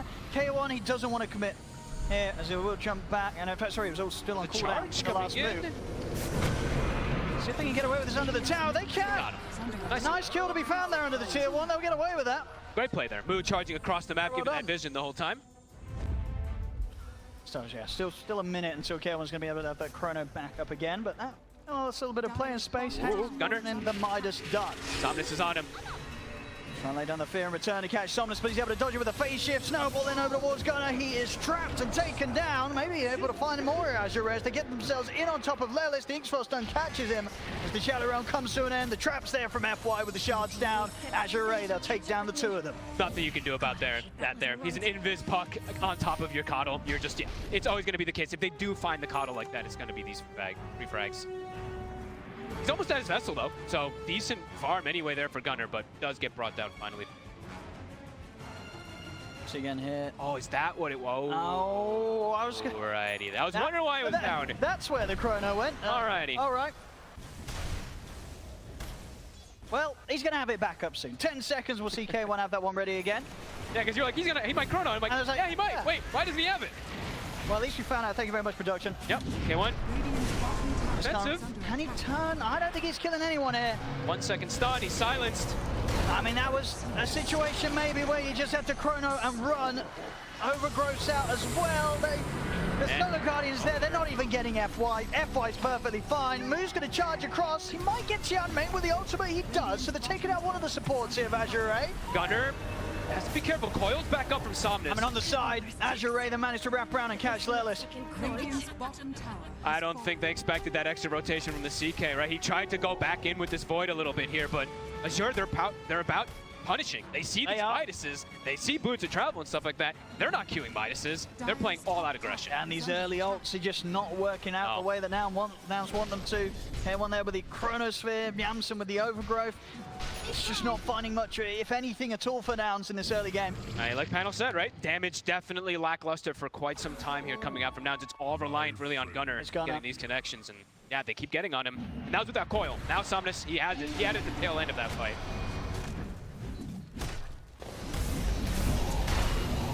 Good.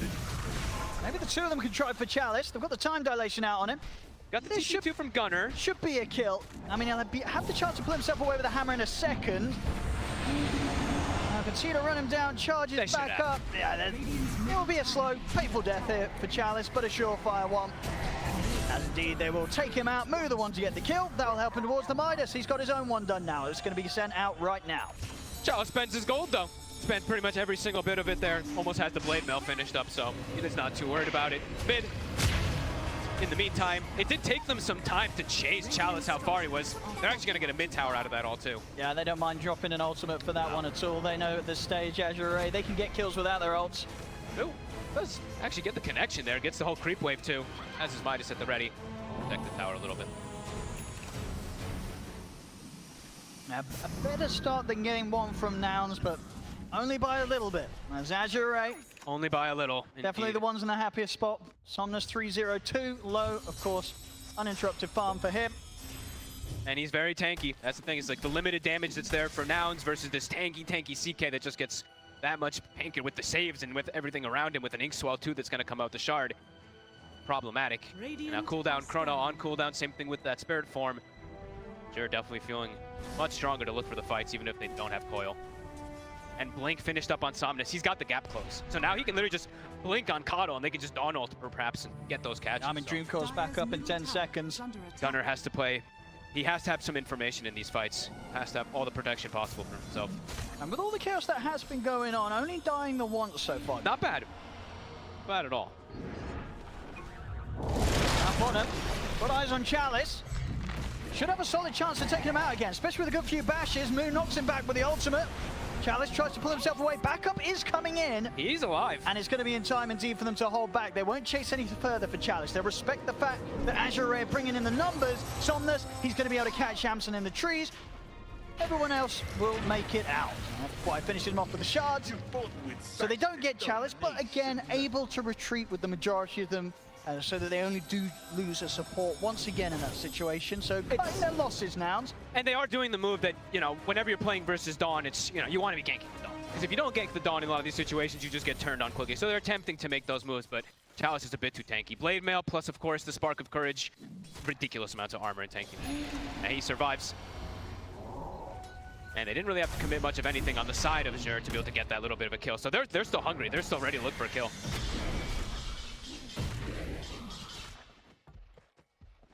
They're not even backing. The thing is, like, you see them not even backing up for their Wisdom Rune. It's been up for over a minute now.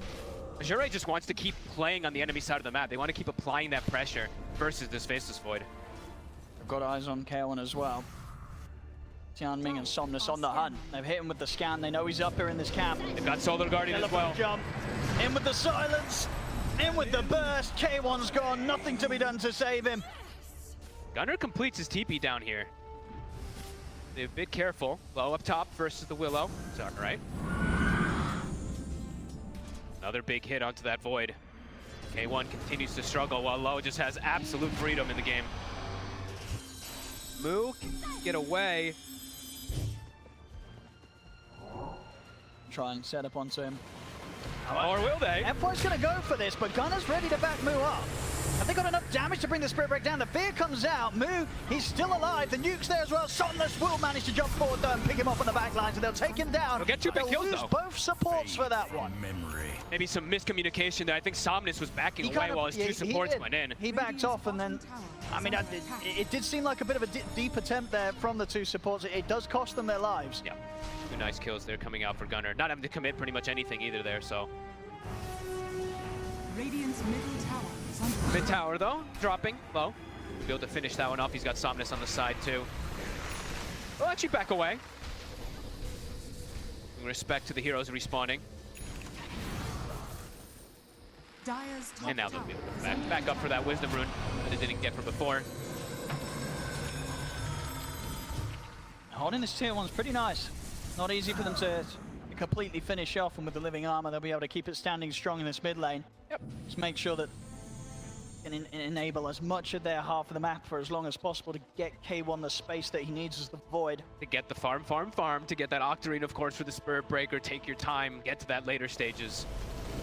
They need a lot of time. Radiant are scanning. And Azure Ray, they're going to know that.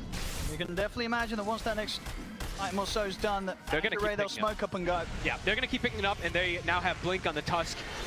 It looks like he's probably going to get brought down here from Gunnar. Same time, top lane. Up top, K1. Looking for him, but the time walks there in time. Low won't manage to pull him back. Nouns is making the move. The charge is coming through. Low, bit far forward. They're setting up with the slow. K1 has got the chrono if necessary. Nice Overgrowth ruin. there from Yamson. K1 no messing around. He'll drop the chrono onto the two of them, and they'll bring down Tianming and Low. Beautiful play. Radiant's middle tower is under attack. They punish them. They see them committing just even a tad bit far forward. They get the TP coming through. A nice charge there from Moon. The tower does get finished off, but yeah, great move. Good chrono. Even though it stops the charge, who cares? Yeah, a couple of slip-ups, it feels, in the last few moments from Azure Ray, especially in sort of the support department, right? The two of them making that move down the middle lane and then getting caught in these separate situations. FY down bottom and then Tiaming up on that attempted play top with low. It's getting punished and it's giving Nouns the chance to get back into this game with these kills. Yeah, it's good moves to punish. And I mean, they had Solo Guardian in that last fight too, but Chalice, he was just like, I'm not going up. That's suicide for me too. So a good punishing play that they're able to set up. Chalice, I believe the Deso is finished up though, so imagine they're going to still look to make aggressive plays. There's the damage is big as well, but not big enough. Boom! Oh, he didn't have the Deso yet. It was just about to get to him on the if courier. that was there, he would have had him. Yep. Moo, able to survive. That was literally, courier was 100 distance away from him having that Deso finished up. Well, Gunnar, I think they're with a force save. Yes, good call. Under the tower. Not going to be punished for that one. Azure Ray able to step in. Somnus now in a mega kill streak on his puck. 5-0-4. Smith tier 1 tower. This time around should go down. Yeah, finally. Heavy amounts of minus armor on this Dawn too. The damage that Chalice is going to do is pretty explosive in these fights. Keep eyes on this Dawnbreaker. Radiant are scanning. And now it's good. I mean, they're getting... It's only 4K lead, right? The Midas is definitely starting to kick in there a bit there. Moo getting closer and closer to that Octarine, and that's really when the big power spike enable for the Spirit Breaker comes out. Looking infinitely better than getting one for Nouns. Oh yeah. Completely different. Probability as well, giving them a sizable chance here against Azure Ray. At a moment that I believe probably 19 minutes into that last game, it's probably around the 10%, maybe even lower. Maybe even lower, yeah. Chronosphere still on cooldown. FY with the opening, and Chalice in with the damage. There's the stack. Finally gets his Deso stack. I say finally, he just got it, but yeah. Low? Oh, K1? Oh, K1? No. Oh no. Don't, Oh my goodness. Woo! Little worry there. But, that 39% may have quickly shifted to that 10% right after that TP. Never want to TP over that outpost when you don't have the vision. No. And he won't. K1, just teasing with them. And now FY, he's feeling good after his blink. He's now queuing up the Midas on the Tusk, so game state is starting to slow down as we see. A lot of times from 17 to like 25 minutes, games do slow down a tiny bit. But still looking to get aggressive anyway. The rest of his team up top, they're looking to position for that 21-minute Wisdom Rune potentially, and maybe even steal that Tormentor away. They're all up here. Dawn ult at the ready. Gunnar has to be incredibly careful. Nouns could fight back. If they don't quickly lose a hero at the start of this, there's definitely a chance for them to piece together a team fight around their tier 2 with their own ults at the ready. In fact, Gunnar, he's going to start going towards Somnus aggressively. He'll scare them off. He did give away the fact that they have a ward there, very likely though. That move that he did, they're hiding in the tree and then just going for that play there. It's very likely they're going to know there's a ward, at least in the area from Azure, and they're just going to back out of there. They're like, okay, never mind. Screw that Wisdom Rune, screw the Tormentor kind of play that we were thinking of. FY quick jump in on the mid. Fight for the setup of Gunnar. He was able to nuke through the creeps there. Not a chance for Somnus to TP over to this one. And now maybe it's a chance for Nouns to turn. They're in with the charge over towards FY. They'll manage to punish him. Gunnar on a killing spree himself now. Doing Once again, where Azure Ray, it seems like they're supporting F1 Tiaming. They keep trying to set up these moves. This time round, they're not getting away with it. Nouns, they're punishing it time and time again. I mean, Gunnar's, this Force Staff now, what, 2 times or 3 times it saved people, and it's causing issues. You see how FY was trying to like angle himself to try to block it and stuff like that, so that this Solo Guardian comes in, but nicely done again from Gunnar. In one of those situations where, yeah, I think they didn't have the fortifications and maybe try and make the aggressive play with the creeps. They couldn't keep it alive. They couldn't allow for the chance for Somnus to boost the travel over in that one. I mean, Gunnar is absolutely 5-1-4 so far in the Coddle, even though there are quite a bit of ways to get on top of him with the early blinks that they've picked up. Yeah, he's definitely keeping himself up there. Yeah, they were really missing this sort of impact from him in the last game. He's making up for it here in game 2. And he has to, right? Like we said, he's got double Midas side laner, so he's got to be having this type of impact so far. Good. But now Roche on the menu. They'll be able to clean this one up very quickly with their items and with tag team. Radiant's bottom tower is under attack. Nouns, they won't contest it. I'm sure even if they were aware this was going on, they're kind of okay with this, right? They're making the most of the space, as you say, with K1 and Move farming away. Happy to scale. They're not looking for a fight. They're just looking for time. They just got to get more and more farm, get this Void online, get him to those crazy late game talents, the 20 talent in particular. And he is getting more and more protection. He's getting closer and closer to It's potential Mantha, which will help at least versus some of the silences and stuff like that, but it does feel like he's going to need a lot of protection because there's a ton of answers for him. Yeah, it looks like he's going to try and get the BKB finish first. First to be, okay, I actually like that better. Yes, yeah. There's a lot of silence, right? You're going to Yep. be dispelling one of them, but then the second one's going to be coming in from whether it's the puck or the Grimstroke. Radiant's bottom Still does have to watch out, of tower course, for the is Soulbind under at some attack. points, even if he does go for this BKB, but still probably the safer route. Radiant structures are fortified. Tier 2, armored up. Blade, Gunner. We've seen already how much damage you can kick out with the Illuminate spam. And buffed up by the E-Blade. Yeah. This is a serious amount of damage. Gunner's able to find the positioning around a good Chronosphere from K1. They'll have the damage to kill these heroes. No, absolutely. And this also, it's double, right? It can be aggressive, it can be defensive. He now has multiple different things he can actually do with this itemization that he's gone for. Lincoln's will be there for Somnus, so he'll be able to protect himself versus this charge constantly around the map. Nouns will be able to get there. Tormentor. He's gonna go to Yamsum. Oh, okay. Nice. He actually didn't buy it, I guess. For the arcane boots. Kind of poor on the tree. Sort of saying to be said for the supports around the board. Yeah, Not like that game one where I was able to get away with some sort of Gleipnir build. for now. It will build up, obviously, as you say, with the Midas, which he's very close to having done.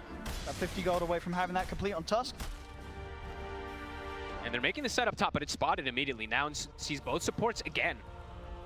But oh. They're making moves up here. Nouns has 4 heroes Nouns, shifting here. they can fight this. Let's move. He's going to go for Tiaming over to the side. Silence comes out, so the Guardians there ready with the turnaround. They catch the stun over towards Moo. They'll turn, they'll punish the Breaker. Oh, maybe getting a little bit too aggressive there versus the Grimstroke with the Shard. Maybe even able to find more as well. They get the silence in onto Lenneth. They drag him back with a Rift. A couple of them taken down quickly and cleanly. They looked for action Nouns, but they weren't fully set up for it. Gotta be careful versus the Grim. I mean, he's got this quick little dispel and stuff like that. They have Solar Guardians. So he's back to full HP in seconds when they make that move. K1? Oh my goodness. Careful. There is still the Aegis obviously on low, but maybe a window where the Solar Guardian is on cooldown that they could look to try and make a move themselves still on the side of Nouns when they have everybody back up. Little difficult for them to go for low. He has just this double dispel versus the Coddle in particular, which is the one that's actually the hero that can bring him down. So it does feel to punish the CK, it's pretty difficult unless they have all 5. 15-10, still with a 7k lead, all 3 cores at the top over on the side of Azure Ray. Thing is, the Chalice is just scaling so damn much in comparison. Like Moo, yes, he's farming, he's getting his Midas Octarine, but look at the differential between the two. It's like it's a 4k difference when one has a Midas Octarine. Chalice is gonna be another core completely. He's gonna be that second core fully. And this hero hurts. When you're able to get this type of itemization. Do have ways to control him. They do. Sort of with the Chrono, the Bashes, the Overgrowth, down bottom move. Keep finding him. Tries to go for the wave, but they were set up and ready for that one. The Basher done on Chalice. Oh, cool. Top. Oh, attempting to go on to Gunner. They're holding back with the Overgrowth. The heart done. We'll see an attempt with the Chronosphere, but Solar Guardian is going to be there to answer it. Oh my god. He was lucky he didn't get caught by a bash there. It's not on him. It's not on him. It's on the courier. Okay, it's on his way. I think he nearly made him down to him before he used the ult to get over. But that's why he's buying it. Oh, he is? That's literally why he's buying it. He knows that the only way the Void's going to be getting out in a lot of these situations is with BKB TP. Yep. Now they're going to have a Basher, they're going to have the Tusk Warriors punch too. Continuing to get that scale, and they're quickly moving around the map. They're bottom, they're top, they're all over the place so far in Azure. Last few moments for Nouns to find a window. And their Chrono is now on cooldown. Everything is on cooldown. Yamson. Get jumped in. Another Deso snap for Chalice. Scaling and scaling and scaling. Attack. Top, low is just playing on his own. And they look to punish this. He's got 30 seconds left on the Aegis. Perhaps this is where they can go. They could try. Same time though, K1. Oh no, K1. Jump down bottom, Somnus. Deleted. The coil. And K1's out. All right, just kidding. Now they cannot make that move up top. Low is actually going to make his move back into himself.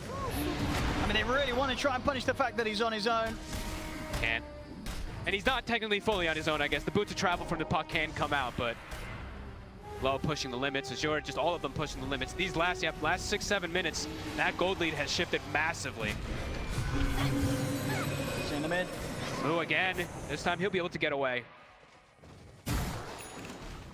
Low nearly finding Lelis on his own there, but Lelis able to force down to the low ground. TP's coming in top. Hey, look at Low go. He's just doing this on his own, forcing reactions. Yeah, I mean, with his heart complete, top of the armor, it's on the Manta. That's a lot of HP they've got to try and get through if they want to tackle the CK 28 minutes in. Oh, yeah. Here I am, silence. 12k lead now for Azure Ray, very much making a case for the fact that Nouns may just not be getting away with this Midas attempt that they've gone through with the 2 cores here. They needed time, they didn't get it in game 1, where they also tried a sort of similar hold and stall and farm it up attempt. They're getting punished again on this one. Nouns. They're just getting caught on these side lanes. Moo in particular, constantly. Like, Gunner still only has the 1 death, but I mean, Moo now, it's 2 or 3 times in a row. They're finding him. And Hector's Chronos just, they're not working. Into this Dawn ult every time. What they can get here. There's Gunner and the 2 supports set out. They have the overgrowth. They've got Chrono at the ready too. Do they want to get K1 involved, eh? He's thinking about it. I just feel like he's close to his Manta. He's all close to Manta and close to 20, kind of. Like, it feels like for him, he probably wants to wait for a little bit more of a timing. His damage still feels very lackluster on this Void until he has those 2 timings, or the 20 in particular. Yeah, they need Gunner to be in position with the E-Blade and the Illuminate, and they also ideally need to have eyes and control on Chalice. You know, the Solar Guardian coming in each and every time. Just a bit too much for them to deal with, especially how quick he got to level 3 Solar online. K1. He'll live. To jump away, but it's going to cost him the VKB charge. But Solar Guardian, it is out, so a little bit of a cooldown to play with in mind for Nouns. Chalice also got Paladin Sword, by the way, so probably best pickup he could have found there. Even more healing. And active, look at this, immediately top. I think they saw Moo for a quick second up here. They're instantly looking for the setup onto him. Go with the Dream Coil.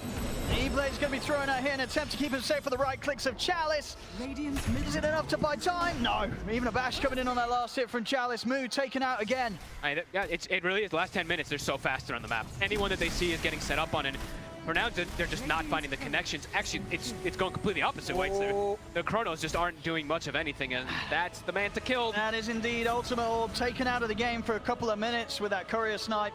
Yeah, these silences. With BKB on cooldown to 40 seconds, it feels like they know exactly where he is. Look at this. Before he even walks toward the Ancients, they're setting up onto him.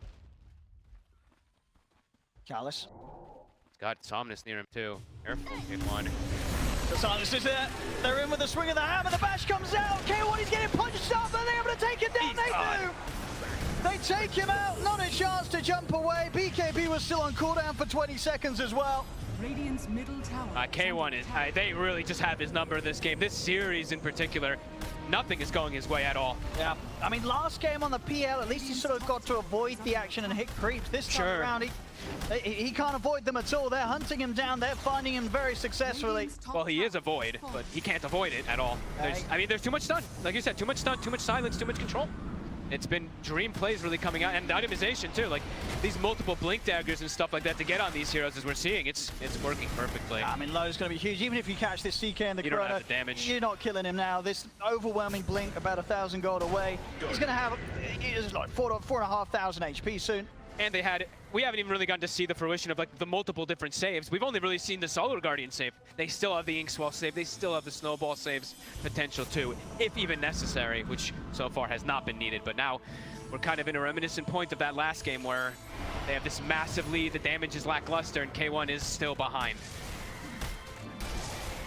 Now you see done on Chalice as well. Jeez. Insane amount of physical coming out. 14 stacks on the death, so he'll go. He'll look to treat himself towards an overwhelming blink as well next. Do you see his level as well too? Look, if you just look at the levels overall in the game, look at Chalice. 22, and then you see the carries all the way down below. Having a remarkable game on this Dawn. Smoke up from Nouns. FY. Could get punished here. Yeah, they'll find him. But he buys his components, and he actually has a full Aghanims finished up. So now they have really fun plays they can actually do. We've got Coil with an Aghanims kick too, so see what Nouns can do with this moment here. I mean, there's a Roche up, but they don't have the damage for Roche. And they want to find something more than just a support kill, but already Azure Ray are setting up around this area. Somnus is in with the gem. It's not easy for Nouns to fight this, despite the fact that they have the numbers. Oh, Low has an ED rune as well too. He's kind of low mana though on the CK. Sending the illusions out, maybe seeing if you can bait some sort of reaction from Nouns. Seconds on Tusk. They see the Grim, who's in. Oh, commit here with him. KB trying to take Tianming down, they'll get him. Ooh, okay. K1. Low? But the jump, Low's going to turn over towards Moo. Bash comes out with a charge buy from Moo. Bash is here from K1. Is he focusing down the CKL? Pop the chrono. Does he have the damage? He does no damage. Nowhere close. The Solar Guardian's out. K1 has to back off, and now Nouns, they're on the retreat. Somnus in with the chase down. Jumps forward, looks towards finding Lelis in the tree line. Gunner's able to BKB TP out. He'll get away. Oh, and he tickled him. Not level 20 yet on the Void, but even if he has attack Even if speed, he was. the damage, I mean, there's a Vindicator's Axe. This CK was getting hit for literally 0 damage. And now Roche quickly gonna go their way. He literally did 0 damage. And there was a Donald coming in as well, too. It's going to take quite some mistakes here from Azure Ray for Nouns to have the opportunity to take them in a team fight. 25-12, 16k lead. Aegis, I mean, it almost feels like Low doesn't really even need the Aegis, but really he takes it anyway. There's no way he's dying even the once this game. Beyond that earlier. Beyond the earlier one. Yeah, just the one side, but from this point now onwards, how on earth do you kill this Chaos Knight? Who knows? I mean, 20 on Void has been hit, but as we're seeing, yeah, he's still just so far behind. He needs another item. And he doesn't have, the thing is too, he doesn't have an enabler. He doesn't have a buff for the Void. It's Moo again. It's been found. They keep finding him. The BKB off, but it doesn't do anything for him there. Another charge down the drain. It's overwhelming physical damage. Down the mid lane low. I still can't believe he's not even level 20 on CK, and like Chalice is actually almost level 24. They're smoked up, they're ready for the jump into the base. FY's ready to kick people out. He is. If he gets his eyes on Gunner, he may just go for it. Gunner, keep his distance away from the outskirts of the base, making sure that that sort of jump play cannot occur. They could potentially get the double jump too, right? They can get the blink coil into the kick, so immediately stunning them as they get kicked out. Now it has to be very careful how much they step up. They can't even de-ward this op toward. They know it's there, but they can't step up toward it. 20 seconds till chrono, but as we've seen, that hasn't really mattered the last few times. Trying to slow him down. Punch, the kick. They found the Void. K1, put it outside the base. Let's see what he does to get out of this one. He's going to mount up. BKB. And it might still get him. The bash is there. He'll drop the chrono. He's caught by the Soulbind. They're jumping in. Low's in. He's in. He's in with the stun. He's caught the two. And the K1 will manage to time walk out in time. So now they're able to save the Void. They've used all 3 BKBs on Nouns already, though. Full BKBs just to reset, not to get any kill. And Low get back on with the push onto the tier 3 down bottom now. A bit of damage. Radiant's bottom tower is under attack. Move. Right, they just turn straight towards with the Starbreaker. Moo's gone in an instant. My lord, the damage. They get the fear out. So solid one onto the two of them gives them a chance to take down FY. Something to be found. Moo knocking back Chalice. Careful, Moo. He did buy back for this one. They've got the silence upon him. Chalice and Low, they're chasing Moo down. See another buyback this time coming out from Azure Ray with FY. Azure Ray, they turn, they take a Moo out a second time. He's out for 9. Gunner's stunned. The base they go. K1's able to remove the silence in time. Gunner will be able to blast back Low. Gives him the space to reset and survive, but now just the 4 of them against the 5 of Azure Ray, and still this Aegis on Low. They can't get it off of him. They don't have the damage. They keep just dispel healing him. They just can't push them off the barracks. And they have nothing. They use their chrono, they use their BKBs. K1's like, I have no purpose in being there. I'm gonna go hit some creeps, guys. Good luck. Radiant's middle barracks are The under bottom racks. Ball. They might just keep going. They know everything's been used. Yeah, they don't need to back off. Radiant's middle. Doesn't matter that they don't have their ults here, Azure Ray are across the board with the lead that they have. I mean, they have full items being delivered, a full Satanics coming out from Chalice, and I think a full They could go again. full Octarine also for the Puck. They're looking to stick around. 90 seconds on Aegis. How long on Chrono? 30 seconds. The BKBs are coming back up for Nouns, but they need absolutely everything. Let's see if they have one more fight in them, Nouns. 25k lead here at 37 minutes in. Able to last a little longer than game 1, Nouns, but still not a fun spot for them to be here. Being here in this game 2. They can't get low at all. He just continues to be like full HP. Continues the siege. K1's getting back, Moo's respawning. This is the last hurrah. Can they even push them back a little bit? In with the charge, Moo.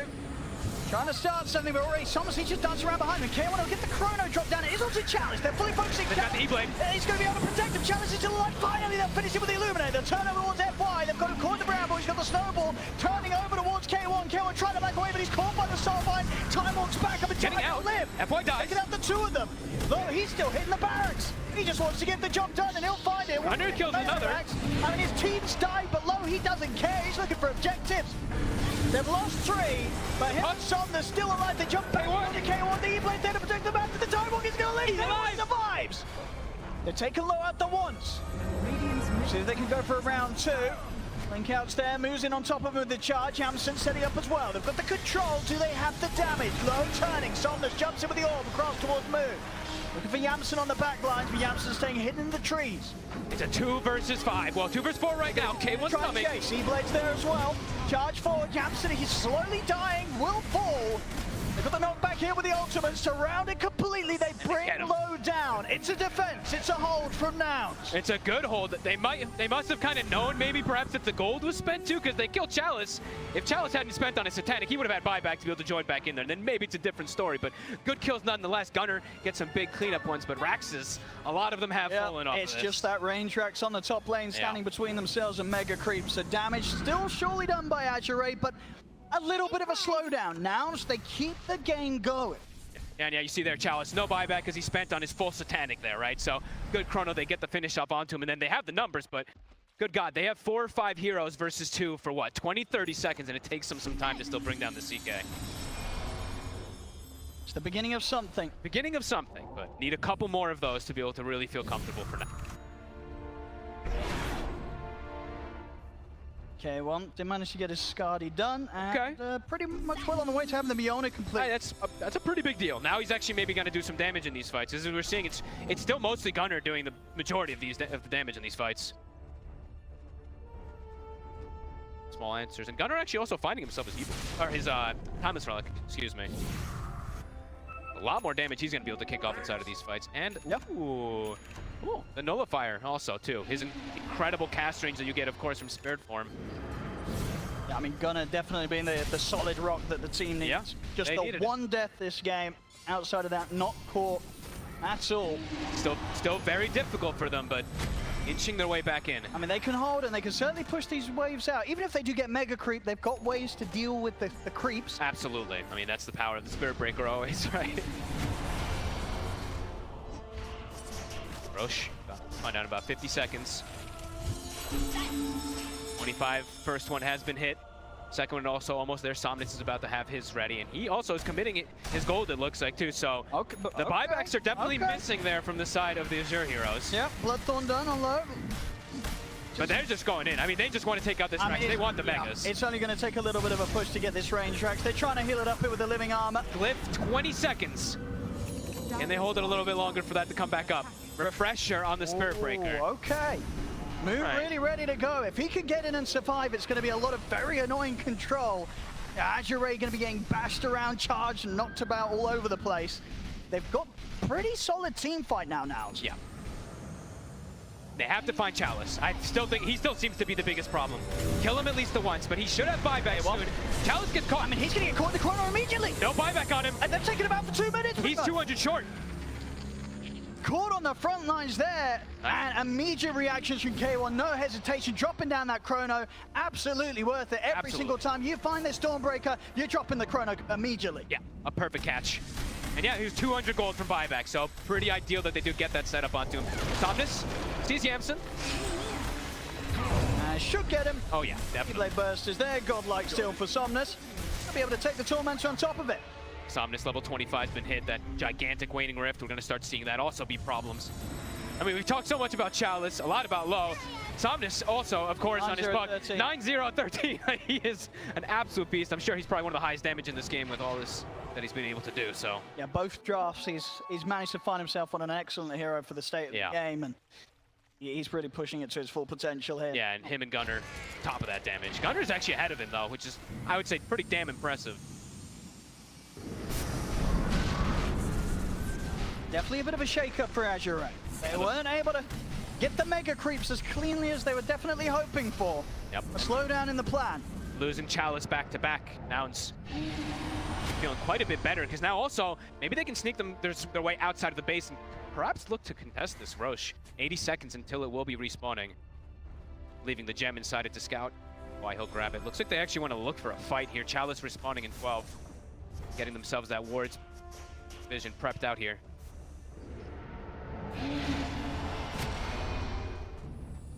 It's the smoke. Buybacks gonna be very important at this stage. How are they Almost certainly see some immediate ones if possible, but at the moment still 3 of Nouns short on the money for their own buybacks. And literally only a Treant Protector has buyback right now. Chalice, I imagine he really wants to finish this because as we've seen, the priority is to chrono this Dawn. So I'd imagine he wants to try to get that little bit extra farm, but right now Roche has everything on their minds. Seconds until we'll see that back up. It's gonna be right around that time where it shifts. Will they be able to kill it in time? Got about 30 seconds to kill it when it does spawn. They have a lot of minus armor and stuff. Invisibility. The waves, much better position. Maybe not in good enough a position though to go for Roche I don't themselves. think so. They're probably going to be held around the base. Dealing with this bottom wave that's got shoved in by Azure Ray. So Azure Ray likely to get the space they need to take this Roche down very quickly and then get things back on track to look towards taking that final rain tracks away from now. They should, yeah, they'll be able to finish. So Aghanims will be getting picked up here. They're gonna actually put this one on. Maybe Chalice. Maybe Chalice. Yeah, I think so. Yeah, I think it's the Give it best. to Chalice. Versus the Void. Now he can actually just play further back. Now instead of actually playing like so far up, he can make his ways. He's going to try and make an aggressive play top. Joining forces here with Somnus and Chalice. Move. Is he able to get away from this? Charges there. Oh, he's getting out. He's actually going to let. He's getting out. Oh my goodness. Oh, Somnus. Oh, he's hunting for him though. TP's over towards the mid wave. Oh, 2 seconds on the blink. Attempting to close the gap on Moo, but Moo, is away. Nice escape there, Space Maid here. Now they must know. I mean, their Ray probably knew, but there you see immediately, he does not have the Dream Coil Pierce's debuff immunity, right? Because otherwise it would have been a case where he gets the catch. So, I mean, they should have known that he had the Waning Rift anyway from the way he's been playing.